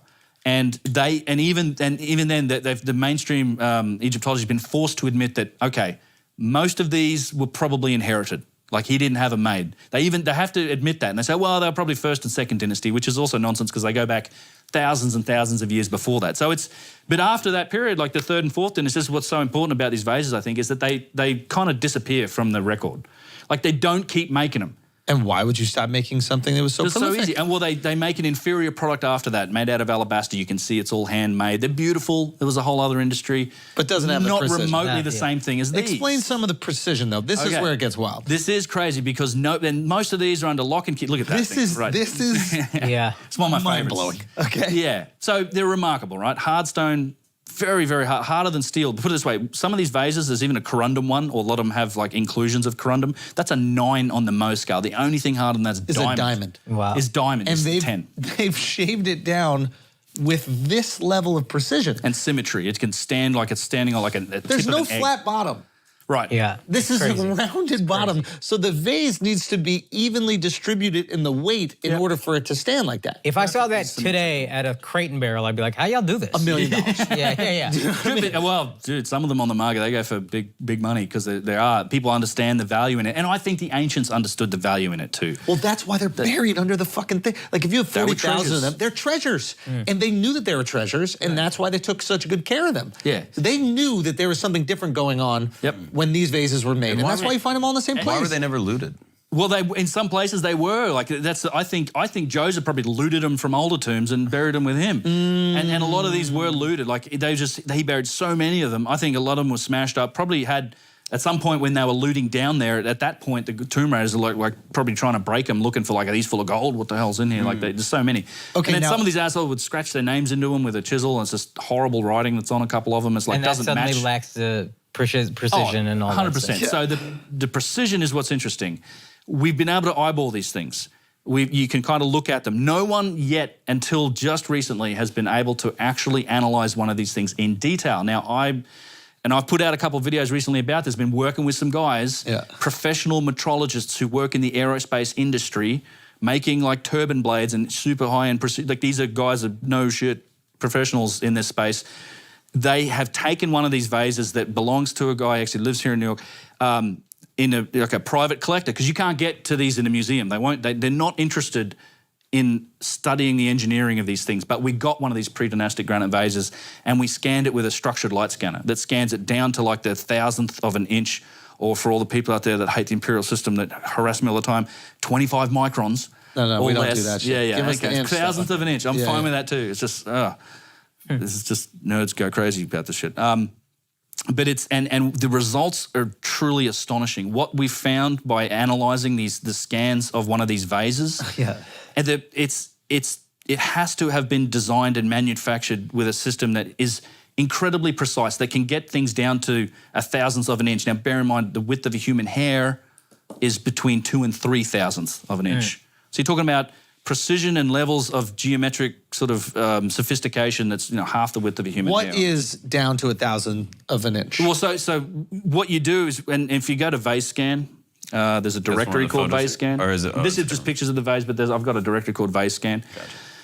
You look at it and you go, okay, so the top of the vase, we can define how flat that is, right? And we can also say, well, think of that as a horizontal axis. Yep. And then there's the mouth of the vase. And what they do, if you go to Vase Scan, the directory, when you scan this thing, that's the vase that we scanned. So if you go to like the second and third picture here, so essentially we're taking the top of that vase, we've mapped it like a horizontal axis to it. Now we're mapping a cylinder to the neck of the vase using more than, I think it's 10,000 points of reference. So a very accurate representation of that neck of the vase. And you can compare it to that top. So we know, okay, that cylinder, once you map a geometric object to it, you can perform geometry on it, figure out what's its center line, what's its center point, all that stuff. It's perpendicular to the top of the vase, perfectly within 1,000th of an inch. Oh, wow. And then you Basically, the top is really even. it is super even, but now you've got, think of it, now this vase, we've defined an like a horizontal axis and a vertical axis. Yeah. Now we can go and map geometric shapes to other parts of the vase, the cylinders to the lug handles, cones to part of the vase body, or a sphere to part of the vase body. I just want to make it like digestible, because I heard you talk about this before. And so just for that top part, basically, if we assume the bottom is flat, the top is almost perfectly parallel to the bottom or the ground it's standing on. That's what you're trying to say in terms of precision, or right? Perpendicular and parallelism. Perpendicular is when this Perpendicular is the T, fake 90 column that degrees. you guys are doing it. But I'm just trying to explain like how flat the top is, and that's why it's so impressive. Well, it's flat. I think if you go to the first one, it's flat within like 4,000ths of an inch or something. It's insane. Like it's And then no ancient tools as we know them would be able to do that. You need a level with The point of this is this is so far beyond the realms of some dude banging on it with a rock or grinding on it with sand and a stone, which is how they say they were made. Yeah. And it's impossible to explain this with hand tools. But this is the thing that's so interesting to me, is that like there's this sophistication bestowed upon a quite meaningless object. Right. Right? It's a whole other thing. A pyramid is different. And 50,000 of them. It is. And 50,000 of them. Yes. So you need to be able to replicate that. Maybe they have over factories. and over and over again. Now we're talking. There's an industrial process at point here. And so there's a longer discussion you can get into about the relationship between precision and function. You only develop this type of ability to work in these precise measures if you are getting a functional return. Think about it this way, but once you have that capability, right, your manufacturing capability can be very precise, you can then apply it to everything, right? So I think there were functional objects. Some of these, either it's the sites, might be the pyramids, might be these giant bloody boxes that are underground everywhere. Yeah. I think a lot of that seemed to show the same type of precision. I think they had a functional purpose. I think that's why they developed this level of precision. But then they just applied that manufacturing process to everything. Think about, like, have you ever owned a car from the 60s? Yeah. Like, fucking, you have to turn the wheel this far to make it actually the wheels before they start to turn, and the panel gaps are wide, and the rain gets let in. And cars today, they're beautiful. They're all put together. We don't need that. But our manufacturing capabilities has robotics. Have been and refined. Much better. That precision in manufacturing gets applied, and I think that's what we're looking at here. I actually think there may be functional purposes for these things. They could have acoustic properties. There might have been parts of other machines. We don't know. That's the other crazy part about this is, like, it's the temptation is always there to look at us and say, how would we do A vase this? to us is not a vase to them. It might not be more than art. Exactly. It might be, It might be something else. Here's a question I have for asking for a frame of reference. This civilization was much more advanced than we were up until recently. Around what time did our modern civilization become as advanced as they were, if at all? No, I think so. We could do, if we put the time and effort and money and resources to it, I think we could replicate a lot of this stuff. We haven't ever done it. It's too expensive. No one's got the backbone or the resources to do it. That's not to say we couldn't do it. Well, I think our technology, I think, is different. I think when you look back at technology, think about, like, you talked about the progression of technology over a couple hundred years, right? We've gone down this electromechanical route of how we work and the world works. The temptation is there to then apply that to the past. But think of, like, in 50 years, 100 years, 1,000 years, we're going to know so much more about all these other realms of science and technology. I just think some of the answers and the paths that this civilization may have taken could be outside of our current understanding or perspective. I think they may have taken different routes. Their technology might have been very different. So it becomes really hard to kind of guess at what it is. And we have to assume that because there's no evidence of the electromechanical technology. Well, yeah, there's nothing, like, there's no computers, there's the whole where are the tools argument is one that gets raised all the time. And that's a reasonable fucking argument. It is. It's like you've got these things that can't be made with these ancient tools. The ones we found. The ones we found. So where are the fucking tools? And I think you hear this a lot of times with, like, the skepticism about ancient civilizations. It's like, okay, well, where they live? Where are the homes? Right. Where are all these things? These are good questions. They are. I think that we should be asking these questions. And I think it's good that you don't get defensive about those things. I think, yeah, and they're valid questions. And I think there's we haven't looked in a lot of the places where I think this stuff's going to be, for starters. And I also, where do you think it's going to be? Well, I think Graham Hancock makes a great point about this, but it's like sea levels rose 400 feet all over the world. There's like 10 million square miles of land that went under that would have been coastal and inhabited during these periods when the sea levels were far lower. We don't look at that stuff. Marine archaeology is 100% focused on shipwrecks. We don't look in these places. Like the Amazon, we're thanks to deforestation in the Amazon, we're finding the remnants of cities. Thanks to it, yeah. Well, thanks to one good thing. Yeah. One good thing of all that. We're finding the remnants of cities that have no place in the story of history. Yeah. But they're the size of, like, London in the 1800s, and there's hundreds of them. Like, we have no clue where that's coming from. They're finding these massive pyramids still. I think the biggest one they've ever found is La Danta in Guatemala, I believe. Yeah, I'm not sure. I thought the biggest one by mass might have been Cholula, but yeah. Oh yeah, that was the one that was also in the. It's in Mexico. Somewhere? Yeah, Cholula, Mexico. Yeah, but yeah, it is just fascinating to see it, like how much is covered up. Yeah, I mean, if you even see, like, where are the pyramids outside of Mexico City? What are those? The Temple of the Pyramid of the Sun and the Moon. It's I've forgotten the name of the. Whatever. I went over there and they showed images before they started scooping out all the land and everything. They just look like mountains. How many mountains? That's right. How many hills exist right now that little kids are playing on top of? Could and be a like stone structure. That their fucking houses built on top of that are actual old pyramids. They say that thing about one in, I think, Albania. Yeah, that one's disputed. It's Oh, disputed. Bosnia, you mean? Yeah, Bosnia, yeah. So I personally It's gonna think that's a natural formation.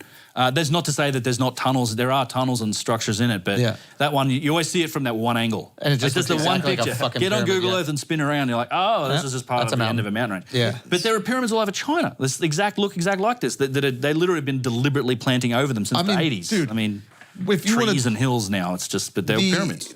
If we assume that the Sahara back then was completely lush, if it looked like the Amazon, if that's true, right?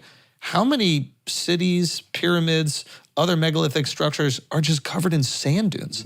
Could be tons. They literally, even today, archaeologists and Egyptologists will tell you 70 to 85% of ancient Egypt is still buried beneath the I sand. mean, think how big they need to agree make the with that. pyramids for us to even see the tips of them. Yeah. You know what I mean? Just the tips of the fucking pyramids and the barely the head popping up of the Sphinx. Sphinx. Yeah. That's how Yeah, massive yeah. it had to be to weather, thousands of years. Well, yeah. I mean, at least thousands of years, potentially a lot longer. It's Because those dunes shift around too, right? They do. Well, in fact, yeah, you can. I know guys that bank on that. You actually go and, as the dunes shift, you kind of every few years you might go and look at the area between the dunes because it's kind of uncovering more ground, and you go and find like arrow stone, tips and arrow points and heads and stuff.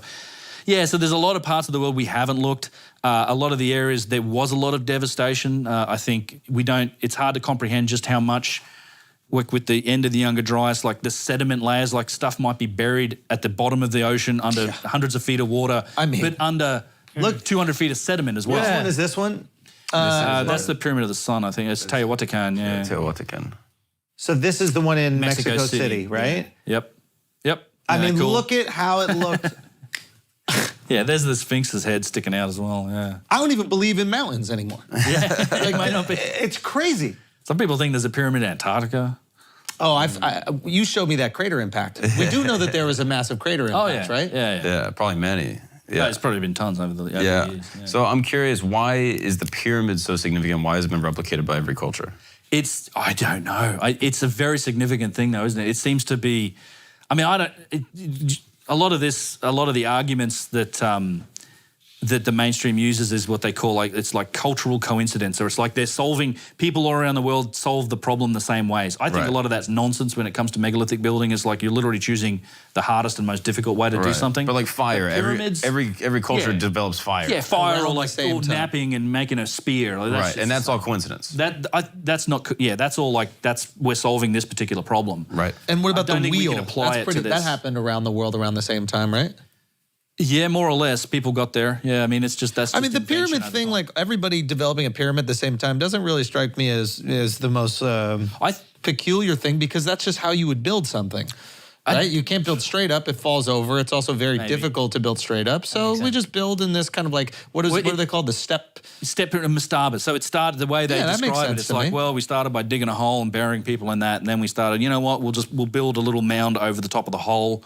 And then it became this step structure. We called it mastaba, like a platform. Yeah. And you know what? We'll start stacking these mastabas. And then you see as that in get the Central steps America. Now it's this shape. And in South America, where they're like these pyramid structures built on top of pyramid structures. Right. Which makes it much easier to build, because now you're not redoing this foundation. You're just kind of building on top of it. Yeah. And they've become massive. It's strange though. I don't buy in a lot of ways the tomb theory with this stuff too. It's like I had a conversation with someone recently that said, the easiest way and tons of less effort is if you really want to hide a burial tomb for someone, is you dig down into the ground, and then once you're done, you collapse it all in after you. It's so much less work than building a giant pyramid and trying to bury someone in there and hope that no one's ever going to get into it. It's not the most efficient way to build a Was tomb. the idea that the pyramid would provide protection for the person It's buried supposed to, inside? well, it's a monument, and then it's supposed to like stop tomb robbers from getting. That's what that goes with the tomb theory, which I don't think these were tombs. There's fuck all evidence that these big ones were tombs. Some of them were used later on, undoubtedly as tombs and repurposed that way, but not these ones. The big ones, I don't even think the dynastic Egyptians got into them. Frankly, I think they couldn't get into them because I think we'd see a lot more evidence of it if they did. You don't think they could, because of just the sand, like just block the openings? I mean, you got to imagine, like when these things were covered in the casing stones, it's super white. It would have like reflected the sun like a mirror, and there's no visible joints. Cool. You cannot pry those stones out. There's no obvious entrance to it. You know, it's just it's really difficult to look at that. The top of the middle one still has some of those casing stones that are weathered over time. But can you imagine these just perfect If it's white not a- pyramids that are just like, what I know. the fuck are these? If it's not you a know what this tomb- desert needs? Some giant triangles. If it's not a tomb, what would you conjecture is the purpose? I personally, and it's speculation, I think they were functional. I think they did something. I think they're all broken now. They don't work anymore. I think they were a functional device. What that is, I don't know.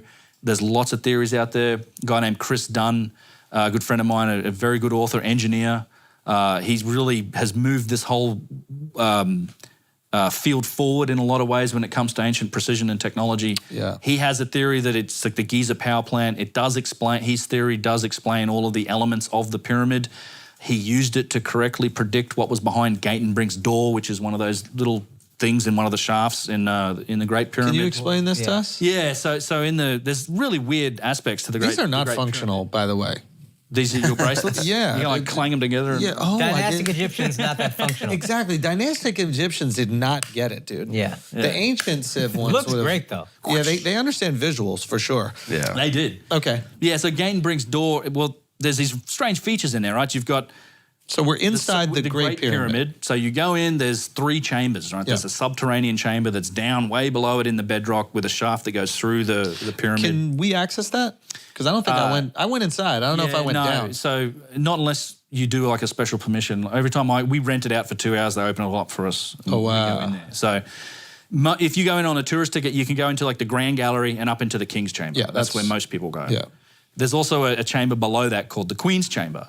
Now, both the so-called King and Queen's Chamber have these shafts, right? So there's the ones in the King's Chamber go to the outside. We know this because at some point, you know, some of these crazy British guys were rolling cannonballs down them, and they ended up in the King's Chamber. Like, that connects. Oh, wow. So, They just found cannonballs in the tomb and they were like, well, they were just like, there's an opening. We think it might be on the shaft. Let's find out. And then, hilarious. they're probably damaged. I mean, there's rods. There's explorations of these shafts. There's like big, long steel rods that they've tried to probe them with. But the ones in the Queen's Chamber are more interesting because they don't go to the outside. They terminate somewhere inside the structure. Now, this is like a 4 to 6 inch square shaft, right? Wait. It's 4 to it's 6 this, inch. It's this big. It's how the hell do you make it? It has to be made when you're building the structure. Like it has to be planned. We don't know where they go, but we sent robots down them, and it turns out they go to what looks like a little door. There's a little door at the end. It's a limestone plug, and it looks like it's got. If you go to like Gatenbrink's door, maybe there's pictures of it there. I don't know, but Maybe this? Gatenbrink. Yeah, that's it there. Well, that's after they drilled through it. So they're actually. And on the door are these two, what they say are copper handles, but one of them's eroded more than the other. It's almost like it's an anode and cathode, like it may have been part of some sort of function. Like a fucking battery? Yeah, something like that. So part of Chris Dunn's theory, Yeah. that's it there. So this is what's at the end of this shaft. Get the fuck out of Yeah, here. and then Like a eventually, socket. yeah, it's like a socket. Well, those little copper things that are on there, but No, the hole they they drilled. drilled it. Okay. You see the drill bit there. Yeah. So Chris Dunn, anyway, so he explains all of these features of the pyramid in his Giza power plant theory. And using his theory, before they drilled through the hole, he said, what they're going to find is another void and another little door. And they drilled through the hole, they drilled through this wall, and guess what they found? It was Another void and another little fucking door. door. Yep. Holy shit. So I think he was onto something. And again, it lines up with your theory. It's too advanced for it not to be functional. Yeah, there's no people. They like, oh, this is where the soul would have escaped and gone up towards like this is nonsense. And then to this your is point such about an achievement. building a pyramid, just that shape is the most functional to build. This is a functional thing. That's why we're going to build it in a pyramid shape. 100%. Yeah. That is fucked. and they haven't drilled This past battery theory? They didn't drill past the second door. No, as far as there's a lot of nonsense going on about this for a long time. Like Gatenbrink sent his robot up the wrong shaft as well. He went and had a look in there, and Zahiwas threw him out of Egypt. And so there's been a lot of intrigue. There's a dark, like, there's all sorts of stories when you dive into Egyptology, in particular in the last, let's say, 30, 40 years, of what's gone on in these pyramids and on these sites and about who's done what where. It's a lot of stories that all revolve around certain particular characters that have been in charge of some antiquities departments in Egypt. Can you speak to the politics of why you can't start just excavating more of these Well, it's just- shafts? It's controlled by the the Council of Antiquities. It used to be called the Supreme Council of Antiquities in Egypt. Very and for a proper. long time, a guy named Zahi Hawass was in charge of that. And this is, this comes back to the labyrinth story as well that we mentioned before, or we talked about before. And, they really tightly control what goes on the sites, right? So you can't just roll up there and say, hey, I want to dig.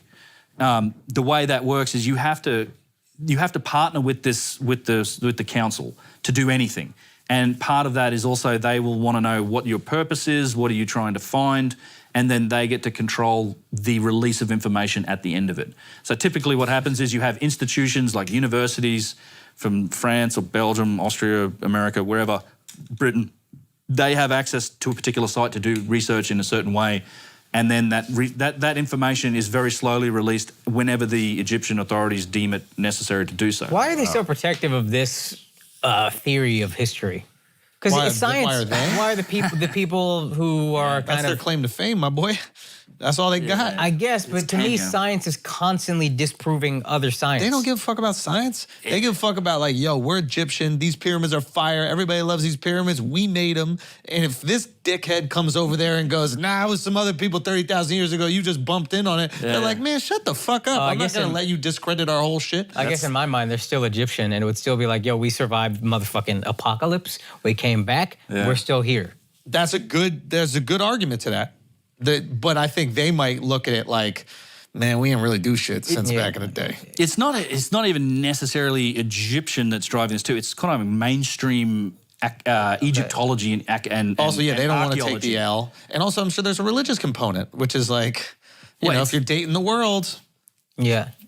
6,000 years ago, and then you come in and it's 50,000 years. And It's 100,000 years. Yeah, million years. Yeah. Oh, it operates a bit like a religion, to be honest. And unfortunately, there's a lot of domains of science that suffer from that type of embedded, dogma Yeah. to one extent. And it does tie back to these. Essentially, what's history, right? It's a story that you cobble together from a collection of incomplete facts. Now, when more new facts come up, and Younger Dryas and all this new scientific work, we should be taking that into account. But the problem arises when it starts to pull the rug out of the people that have really set what that story is. And honestly, the story of history and civilization hasn't changed for around 100 years.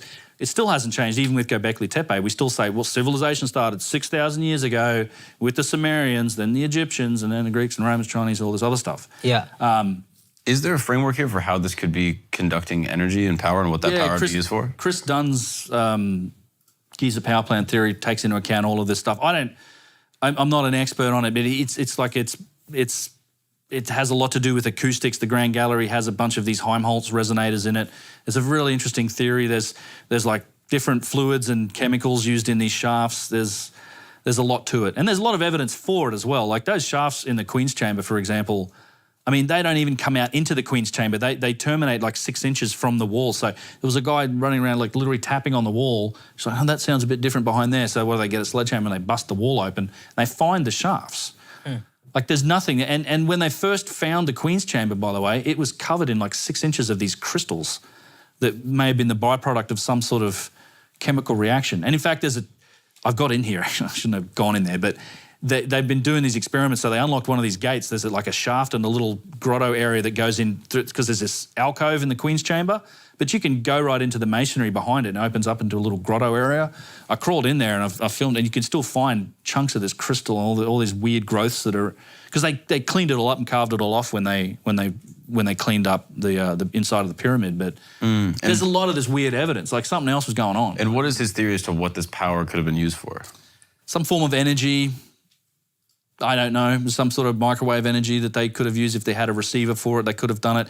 Essentially, they think it may be coming from like this harmonic tone or this generation. It comes from the earth. It's a lot of complex theories on it. I don't know. Like I think his theory is the best one that we have that explains it with our tech. My personal opinion is I think it's probably broader than that. I think we don't quite understand what it's for. But I do think it was functional. Can you explain this resonance theory that you shared? I think it was on the Concrete podcast that you did.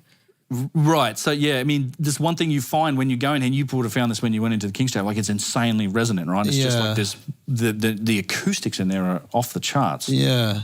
And there is, it could be coincidence. It's also very underwhelming. which makes me feel like it wasn't a chamber. Underwhelming? The chamber? The chamber itself, you're in there, you're like, oh, this is just like the awe-inspiring view of the pyramids on the outside. And then you get into this king's chamber, right? Yeah, it's a box. It's a box. Yeah, So but it is made up of like 70-ton granite monoliths. there's no question. Like the feat in order to execute placing these 70-ton granite blocks around it is very special.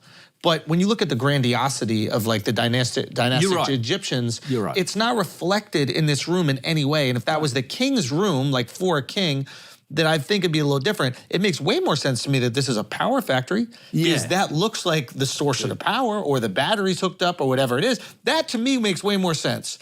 Because if I'm the king and that's the room you made me, you're dead. Do we know if granite? You know what I mean? I'm not dying here, motherfucker. I need more shit. Yeah, yeah. And it is just barren. It's empty. bury see you the here. tomb right there. The fact. Functional ass place. All right, guys, we're going to take a break for a second because today's episode is sponsored by Saving Your Ass Money. Think about that.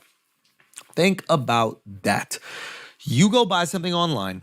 There's always that little box that says, do you have the promo code? Do you have the coupon code? Is there a way for you to save money? And you never do. Let's just be honest. You never do. Well, you know what? You can.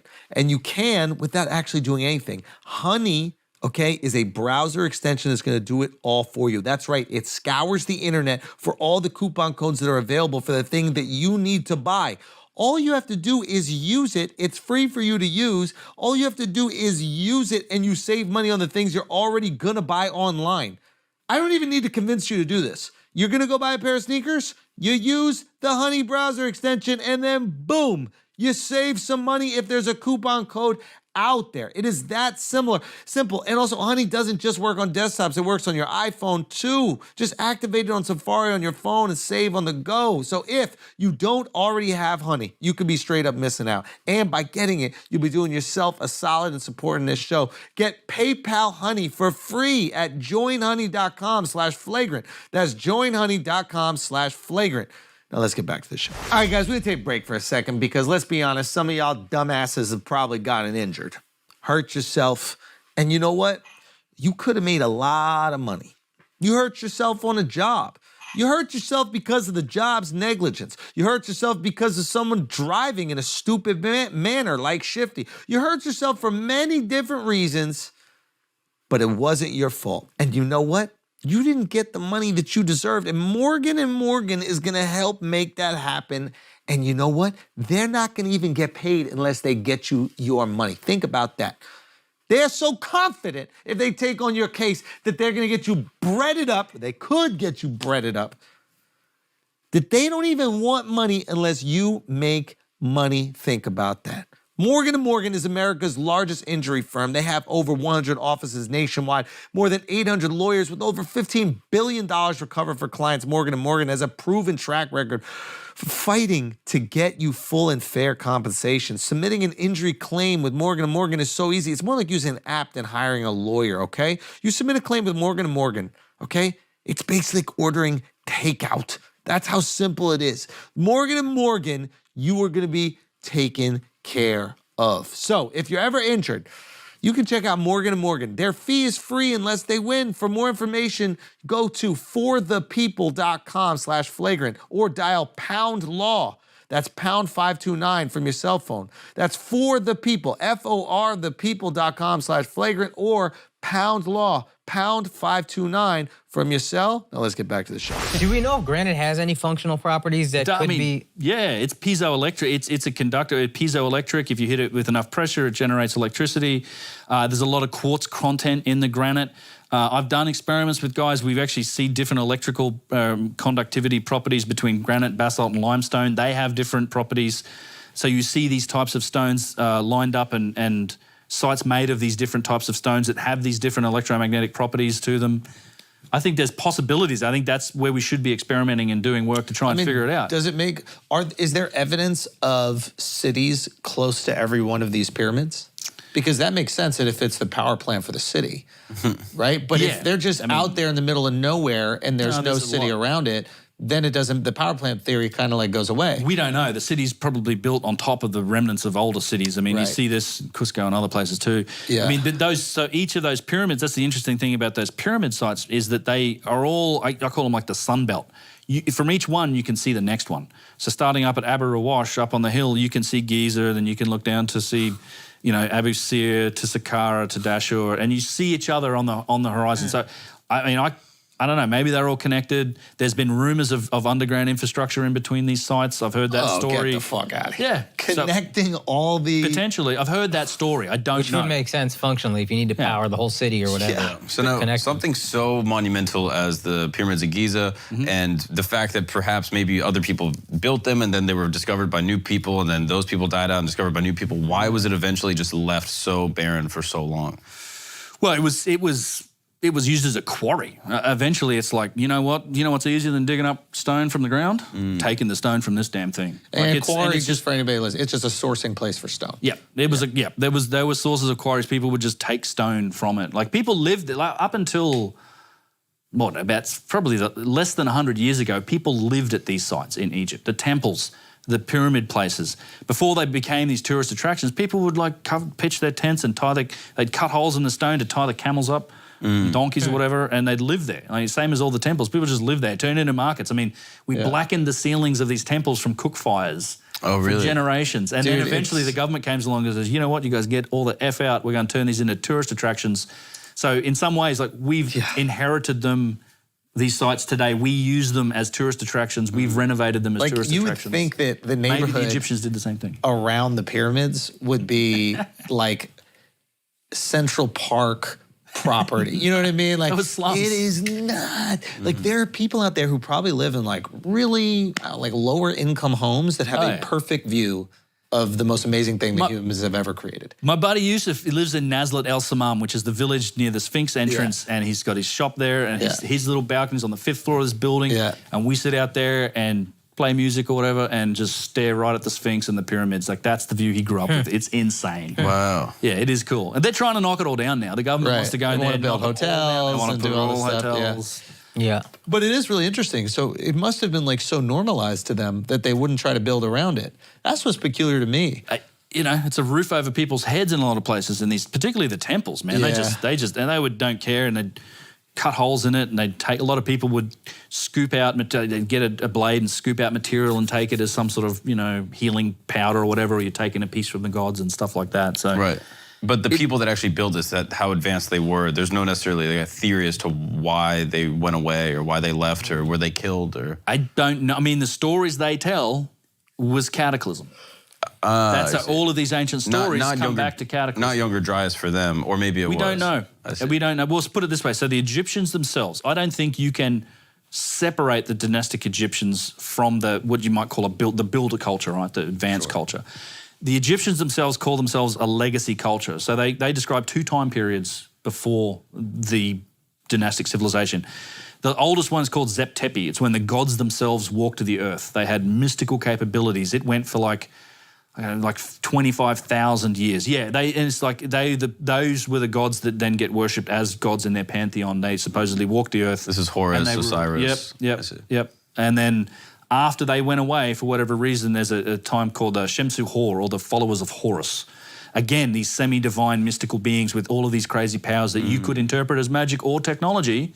And they reigned for like 15,000 years or something. As disciples. They have these kings lists of these rulers that then it adds up to like 15,000 years for the Shemsu Hor and like 25,000 years for Zep Tepi. And then Menes is the first king of the first dynasty, and it goes right on. Until and dynastic. we decide, they look at that, that's our history.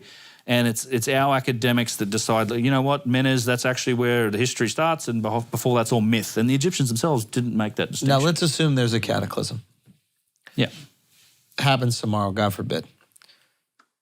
1,000 years from now, and it brings us back to hunter-gatherer. 1,000 years from now, if people were telling stories about these ancient humans that had little blocks that they could see each Communicate other with their on and brains. compute, Yeah. we would sound like the gods.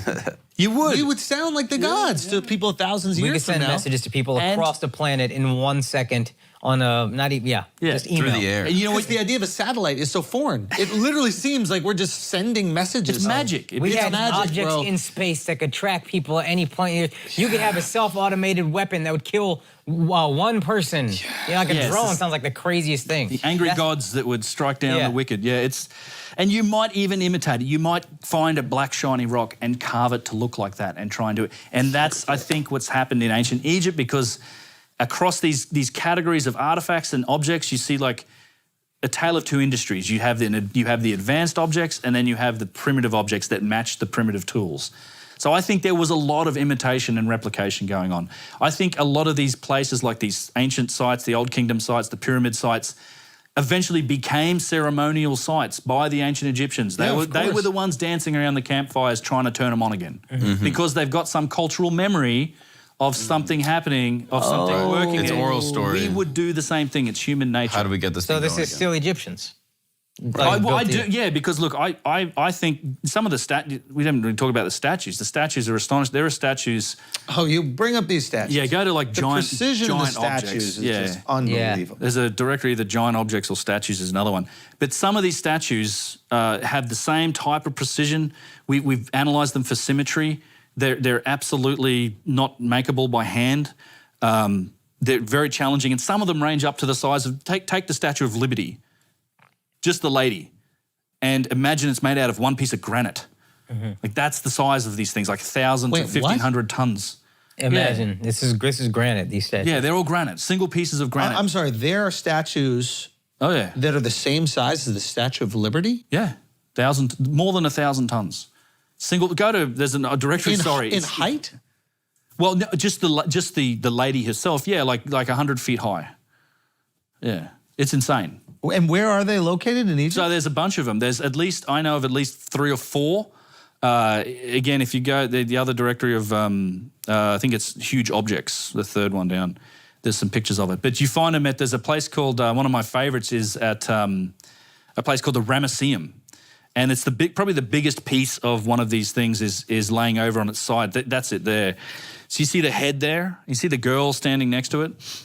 So that's its head. So pan right and you see the human, like she's standing next to it. wow. Yeah, so that was a seated statue, single piece granite. Just the pedestal it sits on is 450 tons. But this thing out of rose granite was a single seated statue that's fallen over. There's evidence for standing statues of a similar size. Keep going. Next one. Yeah, so that's the shoulder and arm. Oh, wow. That's the shoulder and hand of a standing statue. That's at Karnak Temple that we're putting back together. And that thing is made out of an even crazy material. That's composite quartzite, which has chunks of flint in it. And flint goes up to like an 8.5 on the Mohs scale. That is a much harder material to work than granite. Sorry, where did you say this was? Karnak Temple, which is in Upper Egypt in the south. Question. And how far? Oh, Yeah, go, Mark. I go. was just going to ask, just for these materials, how far away are those quarries? Well, a lot of the quarries for granite was in Aswan in Upper Egypt. But if you go to the next picture, that's a foot.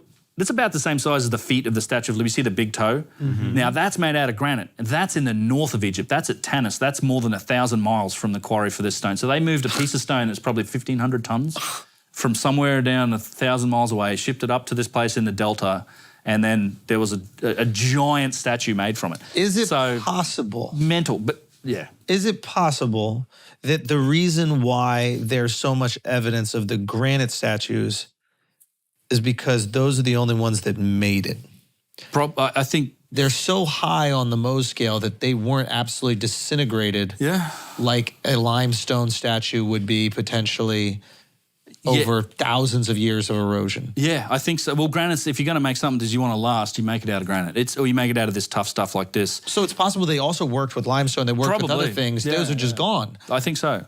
Well, and so this is where it comes back to that question about are they Egyptians? And why I don't think you can separate the dynastic Egyptians from... Whoa, go back one. That's the Colossi of Memnon. Fucking hell. And that's all granite. That's all granite. Well, actually quartzite. Has this been placed back together? It has, yes. The Romans actually rebuilt one of these. Oh, really? Yeah, they're uncovering big statues here all the time. This is at I think it's the Temple of Amenhotep, something like that. It's on the west bank of the Nile, near where this is. And so here's the connection to me. I think, and it's one thing you see, you go into all the temples from the Old Kingdom to the New Kingdom, the consistent look and feel of these kings and pharaohs interacting with the gods, all of the iconography doesn't really change that much. It's the same look. It's that traditional Egyptian look, what you guys said, right? Yeah. I think they get that. It's like, I get the question like, well, if you think the statues are so old, how come they look like dynastic Egyptians? I'm like, I think it's the other way around. The I think dynastic the Egyptians copied look- the old statues. I think they inherited this iconography, that look. It's like every time you see their rulers, they put themselves in amongst the gods. They're trying to become one of the gods, like take some of that power, that significance. And they put themselves in those shoes, you know. Eventually they got really arrogant and they'd take these big statues, they'd hammer their own name into them. There's tons of examples of where they with these overwritten names and they put their, this is me now, you know. like hilarious. Like I'm the biggest, that's Ramses the Great. Ramses II did that everywhere. He just graffitied his name deeply into all this stuff and it's acknowledged that's what he did. Oh, wow. But I think that's where they get, that's why you can't disconnect them from that culture. I think they're part of it, but they have a gap, and the gap's probably due to cataclysm. Right. Probably knocking them back to the Stone Age and hunter-gatherer. And then when they came back, they had some knowledge and some artifacts and some understanding, but they didn't have the capability. Right. Now, typically with these types of amazing monuments, there's amazing cities nearby, kind of like what he was talking about. Now, I'm not familiar with Egypt specifically, but are there great cities, the great ancient cities that you can still see? Or like remnants or ruins Or of those evidence cities? of it? Or are they completely built over? Thebes, yeah, I mean, Heliopolis, no, there's all still remnants, like up in the north. There's Memphis, there's a lot of like dynastic Egyptian cities that are there. Yeah, it's still all part of it. And I mean, they've generally built over the top of it. Are the cities as advanced in terms of like infrastructure and city planning as the monuments are in technology? Oh, you're talking about cities that reflect Dynastic Egyptian cities? I mean, Right. No, pre-dynastic. Like, let's say there's have only anything the like that. Empire State Building left. We can look at it and say, oh, there's an equally interesting city of people that are using those Right. same remnants. With a fascinating monument, is there a city with granite roads? Is there a city Right. with water structures and aqueducts? For example, Göbekli Tepe, right? Yeah, exactly. You saw that one spot, and then as you did that kind of LiDAR, what is it, like or subterranean scanning or whatever. you found that there was a bunch of other versions of those structures that were Yeah. built. Right. Do you see that type of like city planning around the Great Pyramids of Giza? Has that been covered by like Cairo? Yes, it has. Okay. Yeah, So we it's- wouldn't be able to tell. It might be underneath. It's it's been inhabited. That's the thing. You change it over time, generation, Yeah. even more so than potentially these pyramid sites. Where you can see some of that, though, it was really interesting, is Cusco, like in Peru. in Peru. This is fascinating. Cusco shit. is like, I think, one of the most unique cities in the world. It's because it's the bottom layer there, it's megalithic. Like it has this, so I think there's a similar story. I think this builder culture was one that was probably global. These were the Incas? Well, the Inca is who they attribute it to. Gotcha. So the Incas are like the dynastic Egyptians. Yes, but much. I mean, they're much closer to us. Like it's like 1500s, 1600s. Like not Right. that long ago. Right.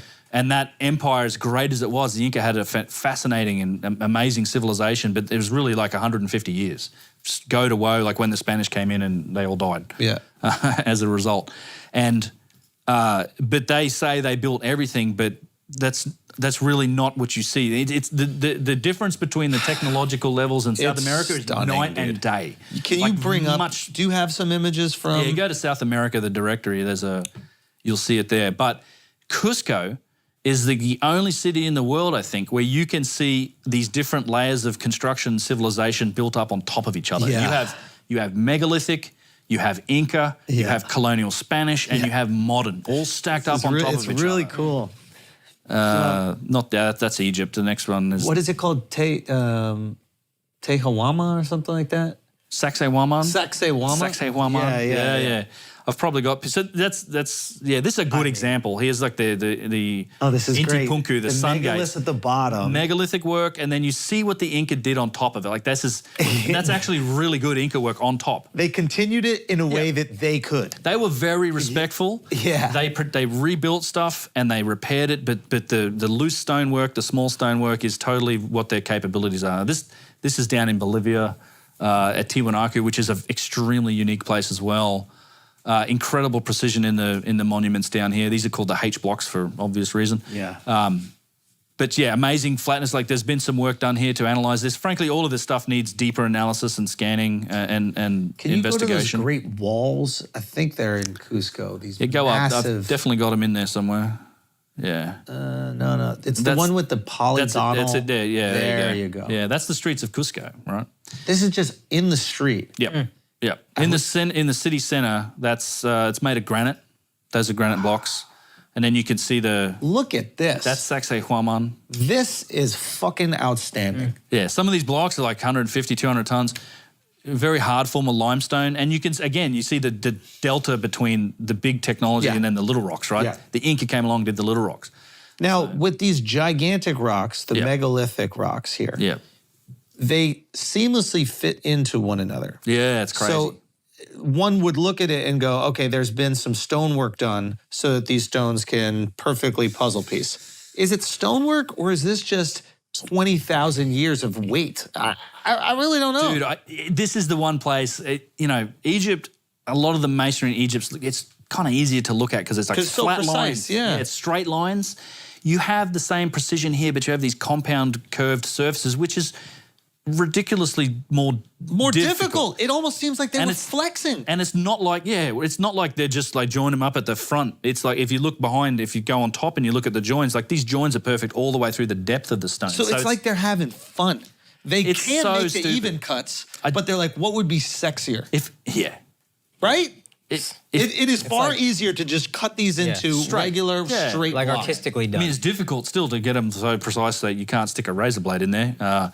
But same thing here, but now you're curving surfaces and these mating surfaces are stupid precise.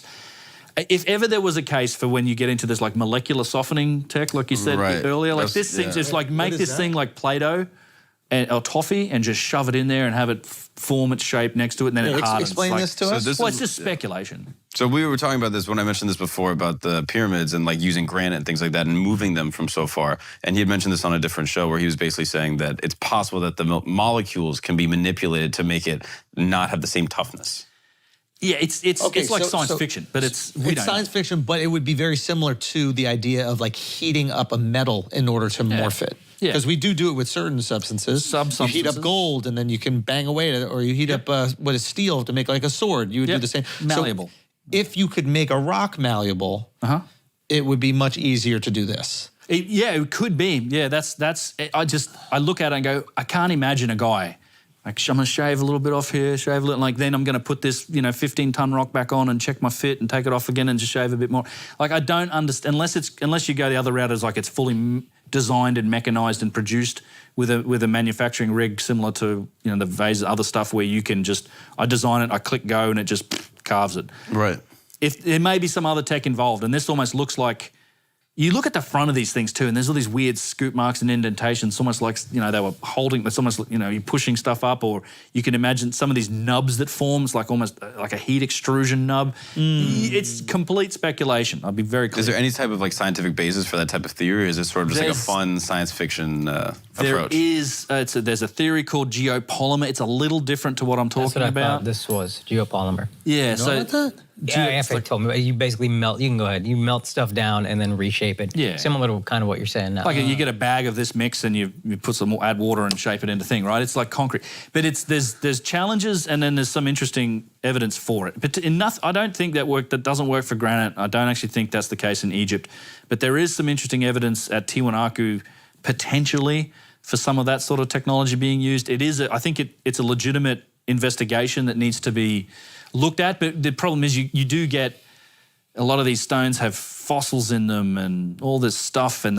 we've got quarries, but it's so you look at it and you go, how is that not just like they made it like Play-Doh and shoved a shape into it, Is there any repetition in the polygonal blocks? No. That's another issue with the geopolymer theories. Each one is its own fucking shape. Same as the pyramids too. Same thing. They're not a uniform. No stone is uniform. No, that's right. Yeah, because how would you? Yeah, you'd need to make a mold for every stone, which is look at the wall here, right? There's one mold and a billion bricks. Well, hold on. That means that every stone needs to be adjusted for the last stone that was placed. Yeah. That seems way more difficult than just mapping out the exact size of the stones. Unless you design it up front, it just prints it that way, or it cuts it that And then way. this doesn't even account for the shafts and the rooms and everything that I'm getting like goosebumps. The shafts in the room also have to be cut out before they're placed. That's right. And you have to place those stones with some pretty significant precision for a 4-inch square shaft through the pyramid to run, hundreds of feet like it does. Like Right, perfectly square that a robot in the modern day could go can through go it up, perfectly. and it has to line up, right? Because that precision has to be held from where it starts to where it ends across all those layers of masonry. Exactly. Because you're going into diagonals, like it's horizontal courses. Right. So it's like mapped it's little X pieces and of it. Y axes of squares getting broken. Yeah, exactly. And with each block, there's a new calculation made for the next block. And you fuck up one. It's gone, right. I mean, I guess maybe they could chisel away as they're placing it. That's I guess, kind of what or I'm not, thinking. Not chiseling, but like I guess whatever their machinery was at the time. The machinery is advanced enough, but still, if you have a different size, how could you have machinery advanced enough to create this, but not advanced enough to just make them uniform? Because if it was uniform, we'd go, okay, forget it. There's Right. no way they did this with the stone and the chisel. Right. The fact that it's not uniform is what leaves a little bit of wiggle room Right. for a not super advanced society to create it, just with tons of work And time, yeah. and fucking time. Yeah, but I think the more you dive into like what it would actually take, it kind of gets a bit silly with some of the time stuff. I think just with the primitive methodologies, it's like, yeah, something else was going on. Like that's the thing, and we haven't done a lot of experiment. Like we've never done. Every time we've tried, What would we need to find, Ben? What is what is it called? The smoking gun? What is the smoking gun? Well, we need to either find some tools or some records or some documents that talk about that may close it. But who knows if that stuff might have been found and We it's have been evidence of- taken, it gets Yeah, washed yeah, yeah. away. I've heard rumors of that sort of thing. We have evidence of the results of advanced technology. We yes. just don't have the advanced technology. Yeah. That's right. The evidence for the tools is in the objects themselves. Bro, the scoop thing and the Yeah. core. Yeah, the tube drills and yes. So, you know what? The whole where are the tools argument, by the way, not for nothing, that applies equally well You gotta to explain- the mainstream explanation for these saw cuts and these tubular drills, okay? You got to explain the tube drill thing, Talk. You're not supposed to look at blocks from 4,500 years ago and find perfect cylindrical carve-outs. Grooves. Grooves. Yeah, I found them at the Met. There's a couple pieces at the Met yesterday. really? Well, yeah, there's a block in there with 2 tube drills. It's pretty cool. I was cool. like, oh yeah, these are classic tube drills. Is that in tools here? It's in tooling. Yeah. Okay. Yeah. So there's some categories of stonework again coming from the oldest parts of ancient Egypt, like dynastic, like Old Kingdom, and these things. This is a core from a tube drill, and if you go to the next picture, you'll see the hole that they leave. This has been split. Right. So what happens is you have a tube drill, whatever. Yeah. And it cuts down, it creates this core, and then you snap the core off, and you're left with this hole in the granite. Now, How'd they snap the core off? well, you get a chisel in there, or you wedge it. I don't know. You wedge something in there, and You just snap. keep on moving back and forth. Yeah, you snap it off. You can see where it snapped off just at the bottom. Yeah. And so you see these in these Old Kingdom sites, and again into extremely hard stone, basalt, granite diorite, blah blah blah, and they get quite large, right? That's one that's about 9 inches, 8-9 inches in width. And again, the block's been quarried. So this would just be a hole on its own until somebody came along and quarried the block. I think they looked for them for quarrying because of, it's like a hole, so they try and split the stone on the axis of the drill hole. Who would have quarried? Oh, anyone later on. Like, it's at some point it was Ramses II in the New Kingdom was quarrying stuff from the old pyramids. At that point, for thousands of years after that. But to do it like that, you would need some kind of tool, right? No, what to quarry the block? Yeah, in split that the block. cylindrical fashion. Oh, no. What yeah. You need a tube drill to make this hole, but you see how the stone's been split down the axis of the hole, right? Yeah. Yeah. So that's a very common quarrying technique that's still in use today. Essentially, you carve little like divots into the rock, then you stick wood in them, and you wet and the then you wood. split it you like split. You're trying to split the stone because you want to take the finished surface. Right. That happens everywhere. You see that all over And the don't place. some stones have just a natural property where they do split pretty cleanly? That's what they're trying to take advantage of. A lot of times it fails, sometimes it doesn't. Anyway, so you see these tube drills. Thank you. They have these cores, and we found a couple of these cores. Now, a guy named Flinders Petrie in the 1800s took one of these cores and analysed it and looked at the grooves, and he's like, you know what? This is a spiral groove around this core. It's not like just imagine how we do it today. You get this high-speed drill, and spinning. It Yeah. takes forever to cut through granite. Yeah. Or like a tile saw or whatever. It's not going to leave a spiral groove. It's going to be you'll have be these jagged. circular things. Well, it's going to be a lot of circular lines as you very slowly grind down through the material. This thing actually penetrates the stone at like a 1 in 60 rate, which does that means mean? that for if you take that spiral, that circular motion, you stretch it out straight. So for every 60 inches of horizontal travel, it's going an inch in vertical travel. Yeah. Think of like a Which is- screw. It's like a screw rate. Yeah, it's screwing into the granite. And we're seeing the So a result. hollow screw, essentially. Yeah, it's like and that's where the core would yeah, exist. And so Petrie looks at this, is like, what the fuck is this? It's a lot of pressure. Petrie was the first guy to apply like engineering principles from the industrial age to this stuff. It's a mind trip to me to think that it took us until the industrial age to even be able to put some of this stuff into a context that we can understand it. Yeah, isn't that Because interesting? We were only then starting to develop machining Because you don't even capabilities. have the machinery that can explain it. If you found this in the 1700s, you're like, no one's ever done this before, ever. You don't know what it is. You don't even know you what don't you're have the looking at. framework. Yeah, it's like taking a cell phone back to cavemen. I mean, it's just trying to. We know It's just a rock to him. Yeah. we know this what is- wireless networking and all that Yeah, shit yeah, is yeah, like yeah. satellites. That context you're missing, but we have the context for it now, and we couldn't do this today. Like so, Petrie said, "Well, shit, maybe they had 2 to 3 tons of pressure on the tube drill." And then Chris Dunn, the same guy I mentioned earlier, has analysed this core because it's in the Petrie Museum in London, and they let people play with their toys, which is really nice of them. So he's analysed this, and he's kind of furthered the work of Petrie to define this spiral groove that's on this thing. What's crazy about it is, and again, this may not have been a high-speed drill, right? Might have been slowly turning, but think that penetration rate, that's 500 times greater than we can achieve with our drills today, right? Our drills, these high-speed things, Yeah, I mean, it might go faster, but in terms of that penetration rate into the granite, this rate is like 500 times greater than. Whereas anything our we modern can machines, I guess, are going off like torque and friction, whereas this is going off just pure weight. Oh, Where it's able we to don't push know. right in. Yeah, it could be ultrasonic. It could have some other mechanism of punching into the granite.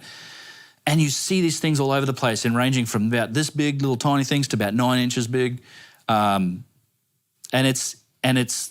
there's those, and then there's circular saw cuts that seem to work in the same way, where they're just eating away into this stone that we can't figure out. What about the scoops? Yeah, scoop marks in the quarry, same thing. So there's all these categories of tooling and Keep going. and evidence. I'm sure there are some pictures of the quarry in here as well. So, in this long story to get back around to where are the tools, so the mainstream's explanation for these tubular drills and for these, saws and stuff, yeah, this is the scoop That's marks. fucking crazy. They say, well, it was a copper bar or a copper tube, and they rubbed it with sand and like a bow drill, or they dragged it back and forth and they ground away with sand. And now, it obviously doesn't match the tool marks or anything remotely close to what we see, but guess how many copper tubes or copper bars they've found? None. 0. So where are the tools for your explanation? Yeah. You say, where are my tools? Where are your tools? I mean, it looks like a mini excavator. yeah, this is, and that's straight into granite. Like that's at the quarry. That's granite. That's what I was wondering. What stone is that? That's fucking nuts. That's at the quarry in Aswan, where they have the 1,200 ton obelisk that's still attached to the bedrock. We gotta get that one. I think what's so interesting about this is like, this feels like a conspiracy that will be proven in our lifetime, that will really shake our understanding of history. It's really cool to learn about it. It seems like there's tons of evidence that would at least show that there was more advanced technology, and maybe at bare minimum we understand there was more advanced technology. Maybe bare minimum that. Yeah. And then we lost it, and then we developed our own, but there was something else going on. That bare minimum, everybody can get on board, right? Because we can acknowledge that you can't do these things with a stone and a chisel. It also theoretically turns government into doomsday preppers, which is kind of funny and also probably necessary. Wait, what do you mean by that one? Because if you're like, yo, these guys got wiped out by a comet or whatever, Yeah, and there was no evidence of them left whatsoever, we should prepare for such a scenario to happen in our lifetimes. That is what I think that's ultimately what's important about some of this work, really, is there's a fundamental, so we grow, what's the fundamental understanding we have of our civilization, our place in history? We all think that we went from cavemen to, striped toothpaste and space shuttles in this 6,000 year period, which is what? It's how many? So, 60 centuries, 25 years a generation, like 240 generations essentially from Stone Man to today. Yep. And it's like, so it's as if we have this idea of, well, this is what civilization is. This is a preordained path. This is how you do it. We don't need to worry about it. But I think if you had the same fundamental understanding, in the same way we understand that oh no, there's a cyclical thing going on here. We're just the latest revolution of the civilization wheel. There's a relationship to cataclysm. We've risen to great heights and we've knocked down in the past. I do think on the long term, that could change priorities, man. We might actually start trying to solve and putting a bit more resources behind trying to solve some of the bigger issues. The analogy that I've figured out that I want to use talking about that is honestly is climate change. Like whether you agree with it or not, or whatever it means to you, that's a movement that's changed people's behaviour. It's in a generation or two. It's a fundamental thing that's entered our understanding of what it means to be a human. It affects our behaviour, how we interact with others and the world around us, and it's changed us. And I think that's the type of understanding that if it gets into our culture and into our what it means to be a modern human, then we might stand a chance of changing our priorities, worrying a little less about fighting with each other in the next election cycle, and then humans are looking at the bigger picture. Humans are so illogical. I don't know if it works, but if you're thinking we have an existential crisis at any given point, you probably don't care as much about critical race theory or whatever little government info, like these little things that we worry about. That's what I was kind of joking about. Like, who cares how many genders there are? If the human species, if all of Earth is at stake at some point, and we don't know when. We should prepare for that instead of worrying about this shit. Yep. Or you think it makes sense. Or you go with the Expanse, and it's like maybe the universe is better off without us because we're just warlike talking monkeys that are probably no good for anybody. Who knows? You can take two approaches to it, but I think that because the long-term solution is to get off the planet, it's to spread out, right? I asked you about this before, but do you think drugs or any type of mind-altering substances contributed to the creation of any of these? Ooh. Yeah, I'm pretty convinced of it, actually. There's lots of use for particularly DMT in the ancient world. I mean, the blue lotus flower is one that's represented in all the artwork. I mean, you literally see images of it's like a smoking pipe almost. It's like, and you're getting showered with knowledge, power, and stability, or life, power, and stability from the gods, and some of those things. It looks to me like smoking pipes. The blue lotus flower is full of DMT. The acacia trees, that's got DMT in it. You see, I think there's some of those visions in those altered states, some of that geometry and things are represented in some of the artwork. There's been mummies found with cocaine from South America, like in the linen. From South America? South America, go figure. Yeah, there's some trade, right? They're probably trading They're trading stuff. Cocaine from South America? Potentially. There's definitely been mummies found with Wait, coca. mummies in Egypt? Yes. Found with South American coke? Yes, yeah. Yeah, I don't know. Don't explain it. But does no one else want to explain this? Why are you the only one that's like, we got to talk about the mummies doing blow? Like, that's crazy. They've got boomerangs in ancient Egypt. The name for them literally translates to foreigner's weapon. Like, they're in the museum. You can That's go not as cool as coke being exported. This is true. Yeah, but he's When did they find the Australian, coke? you know. I'm not sure on the details. You'd have to look at, if you look up mummy cocaine, you probably find the details. But let's look that up, please. Can I ask you, while he looks that up, what are your thoughts on climate change? Because this could theoretically, a lot of what we believe is climate change could just be, Younger Dryas type things. I think that if you want to understand climate change, you probably need to widen your scope of view a little bit and look back a little bit further than the last century or two, is what I would say. Because in a lot of ways, to me, the modern climate change discussion is, and to borrow an analogy from my friend George Howard, it's like we're sitting in a car arguing about the radio station and what channel we're listening to, but we're ignoring the fact that the car's sitting on a railway track and the train's coming. We've got bigger problems. I think, and if we burn... Wait a minute, what do you know? You know some shit. Well... Is there a comet coming? No, I don't know. I don't know. On a long enough timescale, 100%. It depends on what that timescale is. I think he's just saying we are in this cosmic shooting gallery. Yeah, it's only a that's matter right. of time. Yeah. And look, if we burnt every last ounce of fossil fuel, and the end result of that was that we averted the next cosmic impact, then karmic debt paid. Yeah. Like, there's nothing like the climate change that is a result and the pollution of a cosmic impact like that. Yeah. Like, you want nuclear winter? Like, that's what it is. Like, it blocks out the sun for hundreds of years. Everything on Earth dies. You can't breathe outside. Like, the half of the world is on fire, kind of thing. Like, it's apocalyptic, and the words, that's what it means. And like, that's not speculative. Like, No, I it's remember, happened. you were telling me that like there's a piece of the bedrock that you could see that was on fire, or the remnants of the fire, and this exists throughout the Earth. There's like a black mat layer at that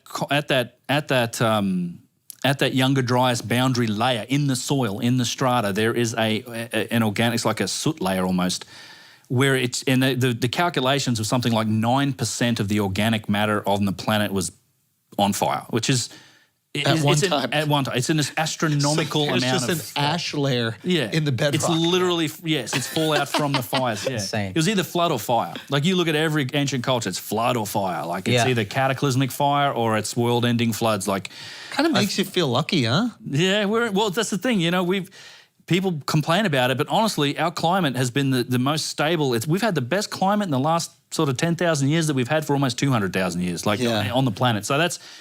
So when you talk about modern climate change and we're arguing about CO2 and like 1/10 of a degree, I don't care. I mean, it's fine. Look, that's not to say pollution, bad. Treat the planet good, yes. Like let's clean up our act, do all that stuff. But we have bigger problems. reality is also the CO2 is not a problem. More CO2 is good. The planet nearly went into plant death in the Little Ice Age. The warmth is great. We've been far warmer and had far more CO2 in our history on this planet and supported megafauna and megaflora, the likes of which don't exist at all anymore. It's when it gets cold. Cold is the problem. Small cold periods associated. Guess when the Black Plague was? It was a cold period. All of the downturns. Oh, because through the our heat is going to burn off a lot of the bacteria. Well, cold periods are associated with famine and less plant growth, which means your immune systems are weaker. You don't eat as much, and all the stuff Bacteria happens. can't grow in cold, and then we're very much like bacteria in that way. Yeah, pretty much. We're the ones that... I was thinking it was going to get burned off in the heat, but you're right. That makes sense. And also just the weakness of the body. If there's no famine, winters are just rough in general. Yeah, cold's bad, and cold is worse than getting warmer. Like this whole planet's on fire is nonsense. Like it's fine. In fact, the planet is greening. Like you've seen the evidence for this. Like the planet's actually greening due to the slight increase in CO2. CO2 is not a pollutant. We shouldn't be demonizing CO2. It's fine. Like I said, in the past, we've had many times the number of CO2 that we have today. It's not a big deal. We've never had a runaway climate. The climate on this planet's very stable. Even when things like cosmic impacts happen, it recovers. Like it's a very stable system. And just to clarify, so you don't get yelled at, that's not to say there's no problem with pollution. There are other problems, but it's not necessarily what we think it is. I hate having to preface that all the time by saying, well, if you somehow question any of the narrative, it's like, you're pro-pollution. Like, of course, pollution's bad. Let's clean up our act. Let's keep the oceans clean. Two things can be all true. These things. Yeah. Let's behave like responsible stewards of the planet, but if polluting was making it colder, let's not tax everyone. That's a bigger problem. That's a bigger issue. Yeah. Yes, I think it'd be a bigger problem too. And it would be. Cold is bad. Cold is bad. What'd you find here, So Mark? this is a German toxicologist basically did a study on the hair of a priestess that they uncovered. Coca. And they basically found traces of nicotine and cocaine, which had been considered to be cocoa and tobacco plants native to the Americas that were not thought of to have been brought to Africa until after Columbus's voyage. Well, I do think we don't give the dynastic Egyptians enough credit for what they did. I think they were probably much wider ranging. I mean, they had bigger boats than the Vikings, and we know the Vikings got around a lot of places. Do we know that I thought we haven't found any boats from the Egyptians. We've found plenty of boats. They're mostly river boats, though. They wouldn't last a sea voyage. That said, you can go to places like Hatshepsut's temple, and there's literally scenes on the wall of ocean voyages where there's fleets of ships. They're even drawn underneath. There's like ocean creatures that you don't get in the Nile. Like they talk about an expedition to what they called Buntland, to go and get stuff at one point. There's a place in Australia called the Gosford Glyphs that I happen to think is probably a result of a shipwrecked like Ptolemaic period Egyptian crew. There's these glyphs in this place in Australia in this little cave. They think it's a hoax. It's not a hoax. Wait, go to this. Gosford Glyphs, yeah. Gosford Glyphs. Yeah, Gosford Glyphs. And you're saying that the Egyptians reached Australia. Yeah. Well, it's on their maps too. They literally show like horses in America, and they show. This is dynastic Egyptians. Yeah. Ptolemaic period, like late period, Greek Roman period. That's the matches the glyphs that they did. They look poor because the story that it tells, we had some of it translated, was the scribe and the captain died. I think one of them died of a snake bite. They were shipwrecked. So this is the results. The carving are the results of a guy that could probably read Egyptian but wasn't a stone carver. It's like you can probably read and write on paper, but try carving it into sandstone, see how far you get. But anyway, so they've known about this. Literally the thumbnail for my video about it. They've known about this since the 1970s. The modern dogma on it, I guess, is say, well, it's a hoax. Some guy came back from the war and was like, I was in Egypt, so I'm just going to draw some random collection of hieroglyphs on the wall. Turns out that's not the case. It actually tells a story. It's coherent. what's even crazier is there are symbols on this wall that we didn't decipher until like the year 2000. So they weren't in Egyptian dictionaries until the year 2000, yet they're still on this wall and been there since the 1970s, and they still want to call it a fake. I'm like, what's so hard to believe? These guys were seafarers. Maybe they just got a whole bunch of storms blew them halfway across the Pacific, and they got shipwrecked down here. They got looked after by the local Aboriginals. They lived their life. They buried their dead, and they wrote something about it on this wall. Do we know what the story says? Yeah, it says that it was the part of it, not all of it's been decoded, but the part of it says that, yeah, it was exactly that. It was a crew that got shipwrecked here. One of them died from a snake bite. The captain and the scribe died, and then the locals were looking after them. Like the Aboriginals would look after people. Like it happened a lot with the white explorers too later on. If you could make a pyramid, you can make a boat. You know what I mean? Yeah. Like once you subscribe to this idea, what's that? Sorry, this would be dynastic It is Egyptians, and dynastic we're not Egyptians. sure dynastic Egyptians built the pyramids. Right. They did a lot of them. Look, Dynasty Egypt did a lot of amazing stuff. They were, particularly by the end, like the New Kingdom and the Ptolemaic period, they had a lot of capability. They were tremendously wealthy. They built, like Karnak Temple, sure, it's sandstone, but it's spectacular. Like Can we get they that built up? some amazing stuff. Karnak Temple? Karnak. You know, they embarked on they were a massive civilization that lasted a long time. I don't want to undersell what they were capable of. Yeah, we're just comparing them to the goat.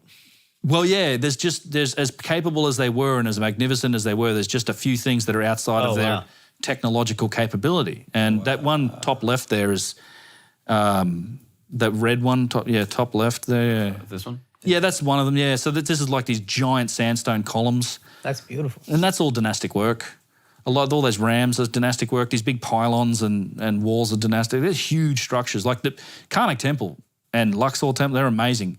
I think they combine, like a lot of these structures combine both elements. It's like they built a temple on top of an older temple or an older structure that I think does stretch back to, you know, these earlier times with these granite artifacts, the big obelisks and the single-piece statues made from granite that show all these signs of precision. Like, I'm pretty careful about what I define as being this is definitely older.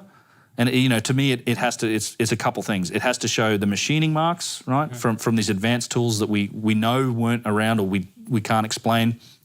They have to show precision, symmetry, like anything, and we have to analyze it to look at that. You can't just look at it and go, I think that shows all this precision. Like we need to do more work analyzing these things to define that. And there's a bunch of objects we've done some of that for. And then I also think that anything over, say, 300 to 400 tons, I think once you get into those realms, I don't think you're moving those as a Bronze Age civilization. No, certainly no one's demonstrated. Why is that? Why is that weight? Well, because and it fluctuates somewhere in there, I think, because it's not like when you as mass goes up, it's not like a linear difficulty scale that goes up with it, right? When you get into really large weights, material strength becomes an issue. You can't be using wood. You know, it's like this. The difficulty level ramps up. Yeah. And so, particularly once you get to like 1,000 tons and more, but there's plenty of stuff that I'd say I think your upper limit's probably 300 to 350 tons. People have demonstrated, hey, we can move at 50 tons or 100 tons. Right. I think they could totally do it. But when you start scaling up to these big numbers, the obelisks and stuff, and particularly in the environments they are, like that obelisk in the quarry, man, It's just 1,200 insane. tons. What's that called? It's Aswan Quarry, ASWAN. I have a picture of it in my directory, but you can look it up. Aswan Quarry, an obelisk. And it's 1,200 tons. It's made from granite. It's in a granite quarry. It's literally in a granite mountain on an angle that there's no room to move this thing, but somehow they carved it out and you know what, we're going to pick this thing up, lift it up 30 feet, and then move it across this rocky mountainous environment and somehow transport it somewhere. Wow.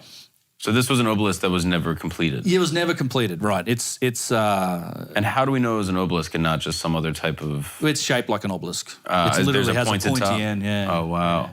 It's roughed out. Like they would often do this. They would almost like leave a sacrificial layer of stone around the outside of stuff for shipping, and Right. then they would finish stuff on the sides. Interesting. Then they finish it. That's really Yeah, cool. they never detached it from the bedrock. I mean, so it's still attached to the bedrock. There's stones of this size in Baalbek in Lebanon. And this is too. similar to the present obelisks that we see that are still erected. This is way bigger. Oh, this is way bigger. Yeah, some of the other, I think the biggest other obelisk might be 400, 500 tons, something like that. But those are still solid Still pieces of. single piece of granite standing. Oh wow. That we know. Well, And there's rumors in history of an old kingdom obelisk at a site called Abu Ghraib. We know, and actually that it is acknowledged it's not a pyramid. It looks like a pyramid. It's actually the base for what would have been a massive obelisk. But it's all gone. They just think it's been quarried and Yeah, of course. beat up. So. Now, the hieroglyphs that we all know now from Egypt, like the guy standing, are any of those, do they tell a story of what does how that mean? these pyramids could have been made? Like, what is that? I don't know. Did they tell a story of how the pyramids could be made? Were they made by the dynastic Egyptians? There's very little actually about the pyramids. That's the funny thing. There's no depictions or scenes that really show them ever building those pyramids. There are depictions in the tombs of the nobles of them showing them making mud bricks. Because after those stone pyramids, you got to remember, like that's one of the crazy things about those stone pyramids, is that they're the first pyramids ever made. Like it went step pyramid straight to like, what was it, Maidoom, and then the bent pyramid, red pyramid, great pyramid, second pyramid, third pyramid. Like they're the first pyramids. These are the most precise giant structures. After that, they kept making pyramids according just to got the official. shittier and shittier. It just they're all made from mud brick, like And to these your little mud point- bricks, and they're all eroding. But they do talk about building those. They don't really talk about building any of the pyramids. And in fact, there's a little tomb around on Giza. There's an we like to take people there and show them the inscription. It says, "This guy was the overseer of the pyramid city." He didn't say it's very careful grammar. It says he wasn't the overseer of like the pyramid builders. It was the building of the pyramid pyramid. city. It was the city that sprung up around the pyramids. As if the city was, or the pyramids were already there. Well, it's as if the pyramids were already there. He was It the actually- overseer of the land. And that would also support your theory if there's there's hieroglyphics, but none of them building the most impressive thing theoretically they've ever built. Yeah. They have hieroglyphics and building a less impressive one though. That's right. So, and that's typically what gets you. So you see the same thing. For example, there's a depiction of them moving a statue, a big statue. It showed up briefly earlier, and it's like, well, see, this is how they move the big statues. It's like, wait on, this depiction is of a statue that we know part of it still exists. It weighed about 56 tons. There's 180 guys here, and that statue's made of calcite. It's not made of granite. You can't use that to explain how they might have moved a 1,000-ton object. You can move a 56-ton object with a bunch of guys dragging it on a sled. Good luck trying to do that with 1,000 tons. Yeah. And so it's like that's. Couldn't they have just gotten more guys? Is that possible? If they got a city of men? No. I don't think, not with 1,000 tons. The frictional coefficient you'd have to overcome. It's like You just dig it into the ground. Your wooden sled that you're sitting on this thing's going to explode. They didn't have access to the wheel, according to them. Like there's no depictions of them using the wheel back then. So it's like, and then you've got to get it across places like this, where it's like literally mountains. There's a lot of this stuff, and I think they use the Nile, because Aswan's on the Nile, but there's tons of granite artifacts that aren't like rose granite from Aswan. They're like a black granite or a diorite, and there's these other quarries that are way out in the eastern desert. Like nowhere near the river. You're talking hundreds and hundreds of miles across mountains and valleys, and like it's a whole other logistical It's also issue. possible that there were like other river systems that existed back then. Maybe. There's not a lot of evidence for it in terms of you sort of see something there, but yeah, the Nile's been there for a while. Yeah, I saw one video, it was a random video on YouTube about them floating the blocks up the Nile, not on boats itself. Bladders and things. Yeah. So, I mean,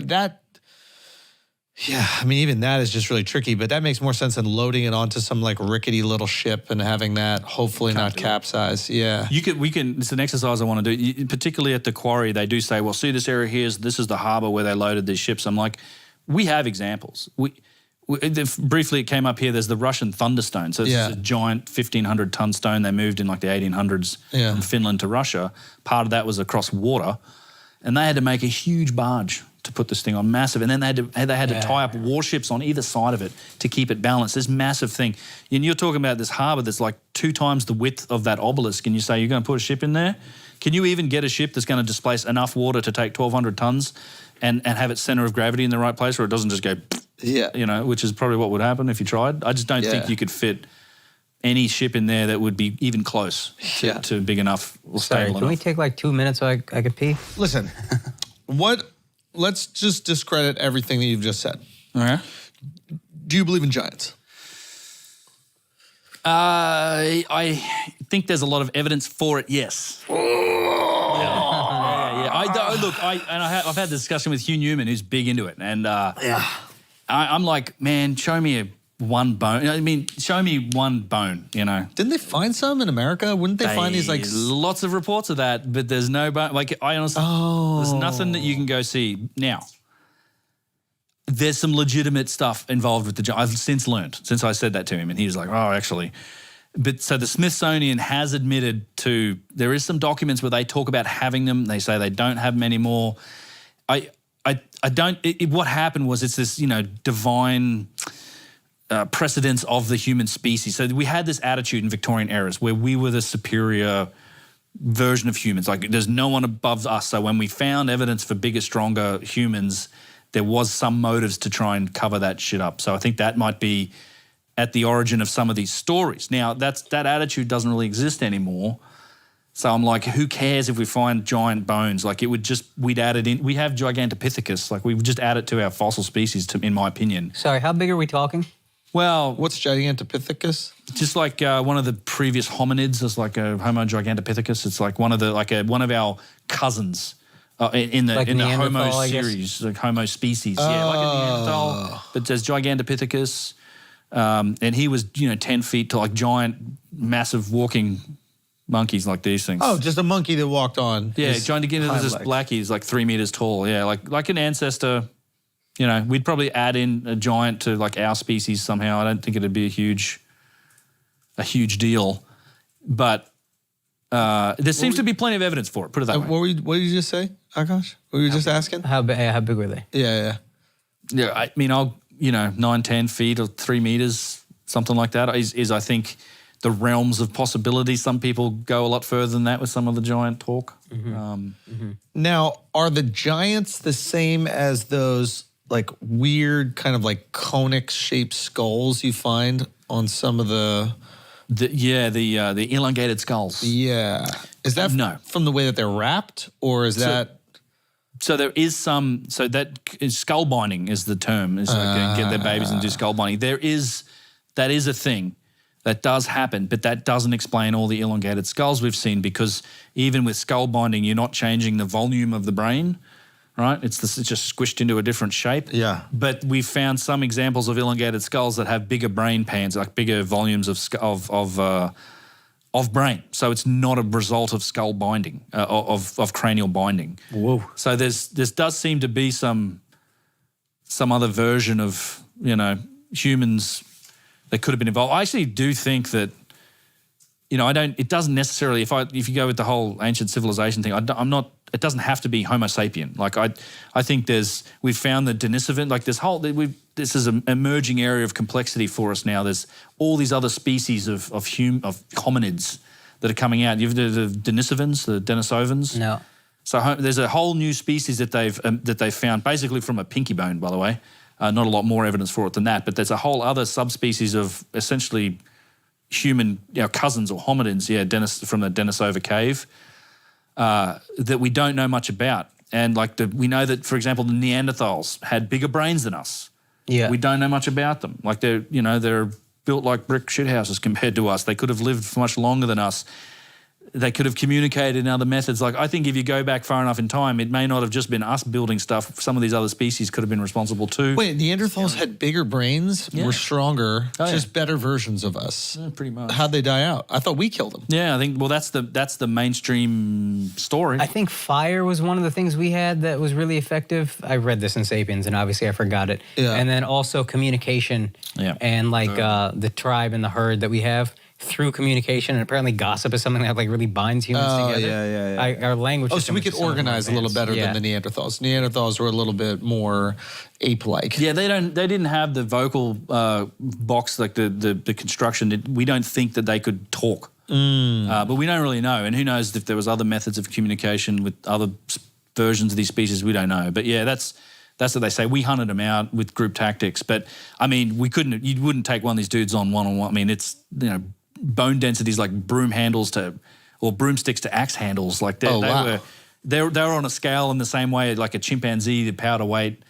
is so much superior to us. That's what the Neanderthals were like compared to us as well. Like their muscle attachment points and their bone density and their geometry was far superior to ours. They'd rip your head right off if they wanted to. So you think that the pyramids could have been built by what did you call them? A hominid? Hominid, potentially some other hominid species. I A think you human have to, ancestor.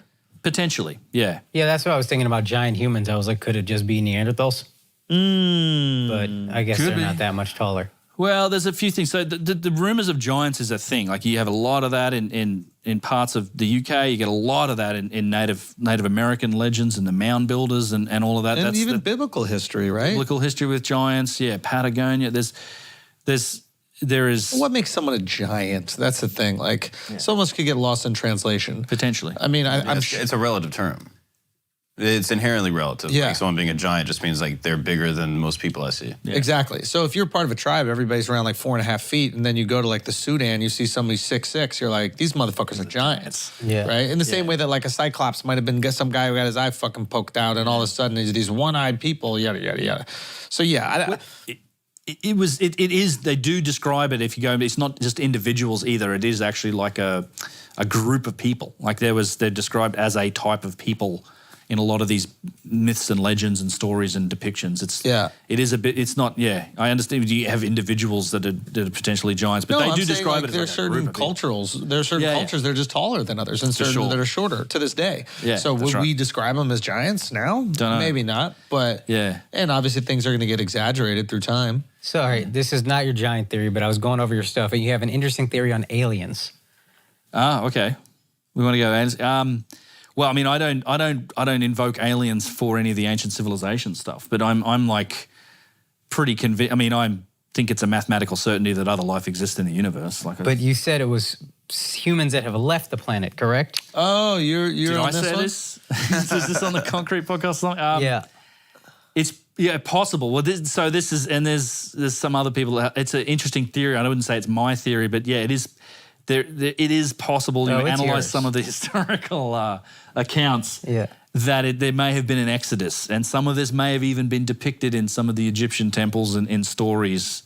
That it could be taken in that light. That yes, there may have been a branch of humanity in the past that left.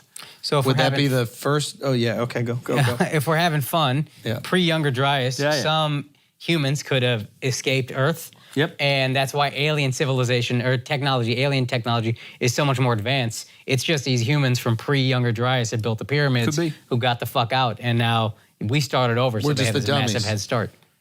Yeah. Yeah, we just the guys who left and had to start over, and they're out. They have all their technology. Think about it like this. Knowledge. They saw the fireball coming.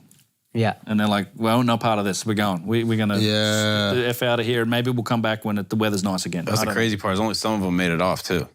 Yeah. The rest of them just had to wear that shit. Yeah. They did, yes. Fuck. Yeah, you want to win the lottery in that case. It's like, Yeah. yeah, all right. What's your social security number? You think that's the obsession with space travel now? You think that Elon and some of these guys, they know that it's only a matter of time before a comet comes, and they just want to be ready to be out there? Elon is interesting in that he does seem to have this awareness of these ice ages and cataclysms and stuff. And I'm sure, look, we're getting better at it. Like we are. We did the DART mission recently. You see that? Where we fired off a probe and actually tried to deflect like a meteor. So we just moved it like a 15th of a degree or whatever, and enough to think, all right, theoretically, we could probably do something about this. So we're starting to put some resources towards it. People do understand it.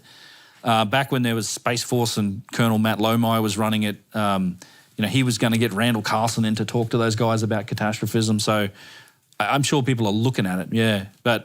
And I guess that's the long-term goal for some of the space guys. I don't know. I mean, shit, that makes sense. If it happens this regularly and it's this catastrophic, why would we not, put some resources toward it? Yeah. Yeah. I mean, the whole alien thing, though, it's like, I don't think we need it to justify the stuff in the past. What Bob Lazar said on Rogan was interesting. One of the things he said was, well, one of the aircraft came from an archaeological dig. So it's possible this stuff's been going on for a long time. I don't see why not. It's an awful lot of space and time out there, for that overlap to happen. We kind of think of things in our long term is the span of a human life. It's not very, and in terms of the rest of the universe, it's nothing. It's you've got It's a blink. billions of years and almost infinite distances, and to have two civilizations kind of peak and cross over and match each other it would be a coincidence. But mathematically, it's almost certain that life exists, right? The Kepler missions, when they did that and they started to look at like where they found planets in the Goldilocks zone around stars. They started to analyze the shadows in front of stars, and they could determine like the distance of some of these planets, and they thought they wouldn't find them very much, but then the numbers went up exponentially. It's like planets are in Goldilocks zones everywhere. So And if you could explain the Goldilocks zone. well, it's the distance where a planet's orbiting like a habitable solar system with a sun that works for us, and you're in basically a zone where liquid water can exist. Yeah. Right, because you're either too hot and it boils off, or you're too cold and it's just Freezes. rock hard. And Yeah. so there's a little Goldilocks zone like where Earth is, where you have liquid water, and everything we know about life is, requires that as a basis for it, and then whatever else takes place to start life and evolution. And I mean, if they find one skerrick of bacteria or something on Mars, or even something else in this Titan, for example, in this solar system, I mean, that's case closed. If you find life in more than one body in one solar system, it's everywhere. Forget it. It's got to be everywhere. So, Are you interested in Antarctica at all in terms of like geological research and pyramids and things like that? I know that there's a big like looming conspiracy regarding Antarctica where people can't go and visit. It's super restricted and cut off, and it's blocked on Google Maps in a lot of places. So I'm curious if you have thoughts on that. You can go to, and if you want to go skiing in Antarctica or go climb mountains, you can. There's like a summer camp. You can fly down there and do that stuff. It just costs a fortune. I am interested in it, and I do think that that's actually a potential zone for investigation for a remnant of if there was anything left of, say, a builder culture. I think Antarctica is one of those places we should look. We know parts of Antarctica have had ice on them for a very long time, like 1 million years. But there's also some weird shit that comes down from like ancient maps. You heard this? Like it's one of these evidences. It's like this fragment of advanced knowledge. We talked about longitude earlier, right? There are ancient maps that were made, like the Piri Reis map's a good example, made by a Turkish admiral named Piri Reis in the 1500s. He drew it from a collection of older source maps that he got from like the Library of Alexandria that are now all lost to us. So we don't have the source maps, we have his map, which is a collection of other maps. But parts of it show both very accurate longitude, and it also maps the coastline of Queen Maud's Land in Antarctica super accurately. And that today is under the ice. It's like a mile of ice or something. And this was confirmed by like the US Air Force geological map group in the 1960s. There's a professor named Hapgood, was it John Hapgood? But Charles Hapgood worked with the US Air Force and these guys the topographical department to confirm that's the explanation for this part of the map. It's the coastline of Antarctica and what's under the ice. And that map also shows like rivers and trees and things. So it's like there's little fragments that come down of like what the world may have looked very differently in the past. But I mean, just the idea that it's habitable 500 years ago seems pretty surprising to me. Well, I don't think it was 500 years ago. So this is the thing. So Piri Reis he was using maps from. He was using ancient maps. Yeah. Yeah, that may have been redrawn from other ancient maps. It's like there's a couple other maps like the Orontius Phineas map. It's another one. It shows like America and Antarctica and Australia and continents before they were ever technically discovered. And they show very accurate longitude, whereas the parts that are drawn by the sailors of the time are all over the place. The accuracy is horrible. So it looks like, and the pyramid shows this as well, we were solving some of these problems like longitude way back in the past, and we get these little tidbits of information that get transmitted down through time. One's in architecture, another one seems to come through these ancient maps, which again, they're all comprised of bits from older maps that are all gone now. So it's like, it's like little tiny bits of information. But it all seems to point to like we had some pretty significant capability back in the day. And military power as well. That's the other thing that I'm very interested about. Like it seems like most of our society, a lot of the advancements come out of military, where we have these big wars and then we are able to, sort of democratize all the technology into society and it gets dispersed. Do you find that these societies had advanced militaries in the same way? And these tools, I'm sure if they can build a pyramid, they can also be used to cut off a bunch of people's heads.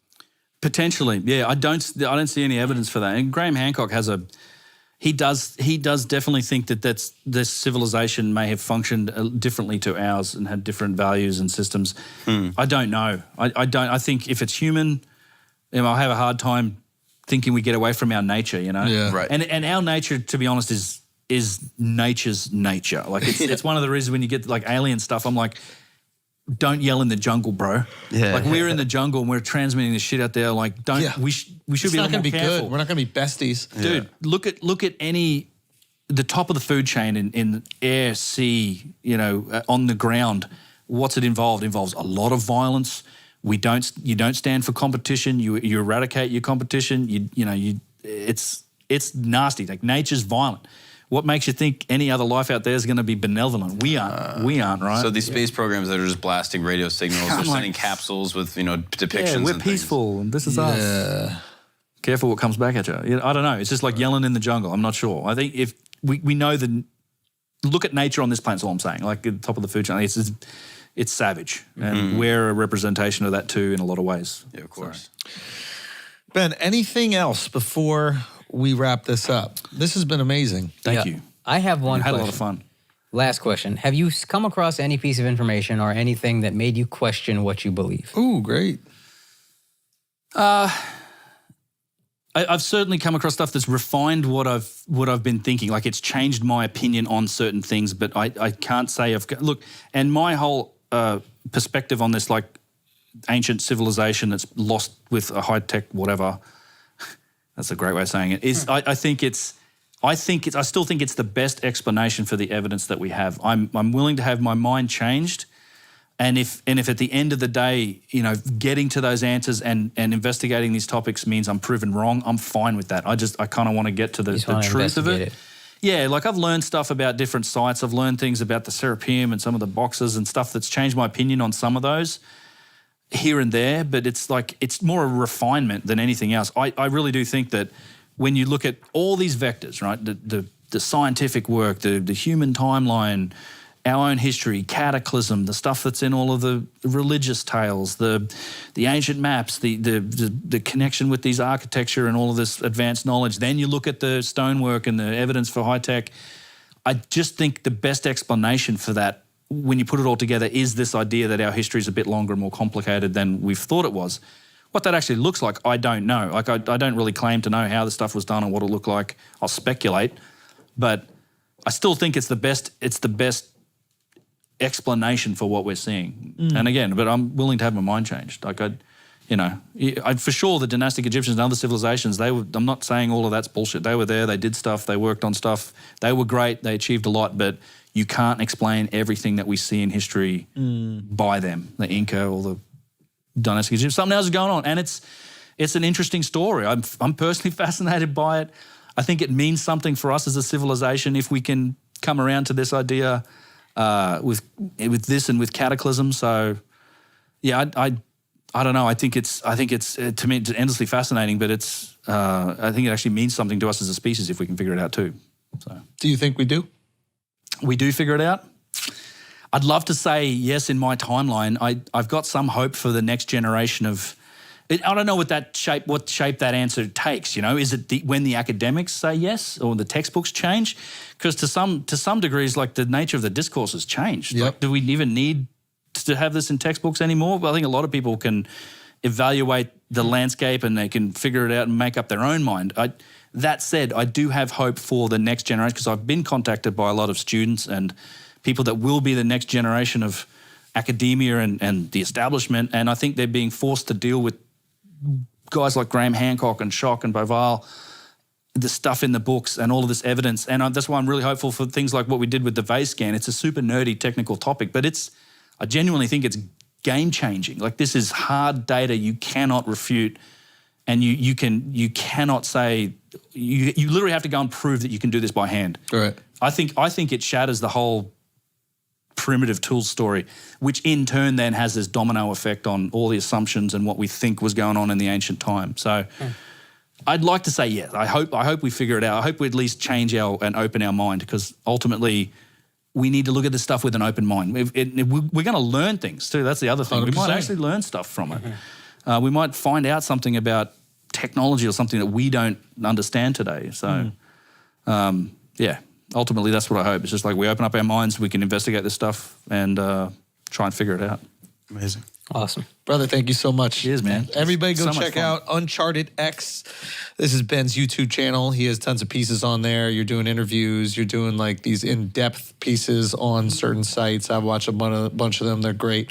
Thank you. And check out his episode with Rogan and obviously all the other cool stuff he's got. You do tours as well, right? Yeah. So I love taking people to these places. Going to Turkey in a couple of weeks here. Nice. Egypt later this year. Nice. It is good fun. Cosmic Summit's coming up too in June. We're doing a big conference. Randall Carlson, Graham Hancock over in Asheville. Live streams available for that one. It'll be fun. Awesome. We have a lot of scientists for that one too. So we're Great. trying to bring it together. Awesome. Stoked. Thank you so much for being here. Thank you, Ben. Peace.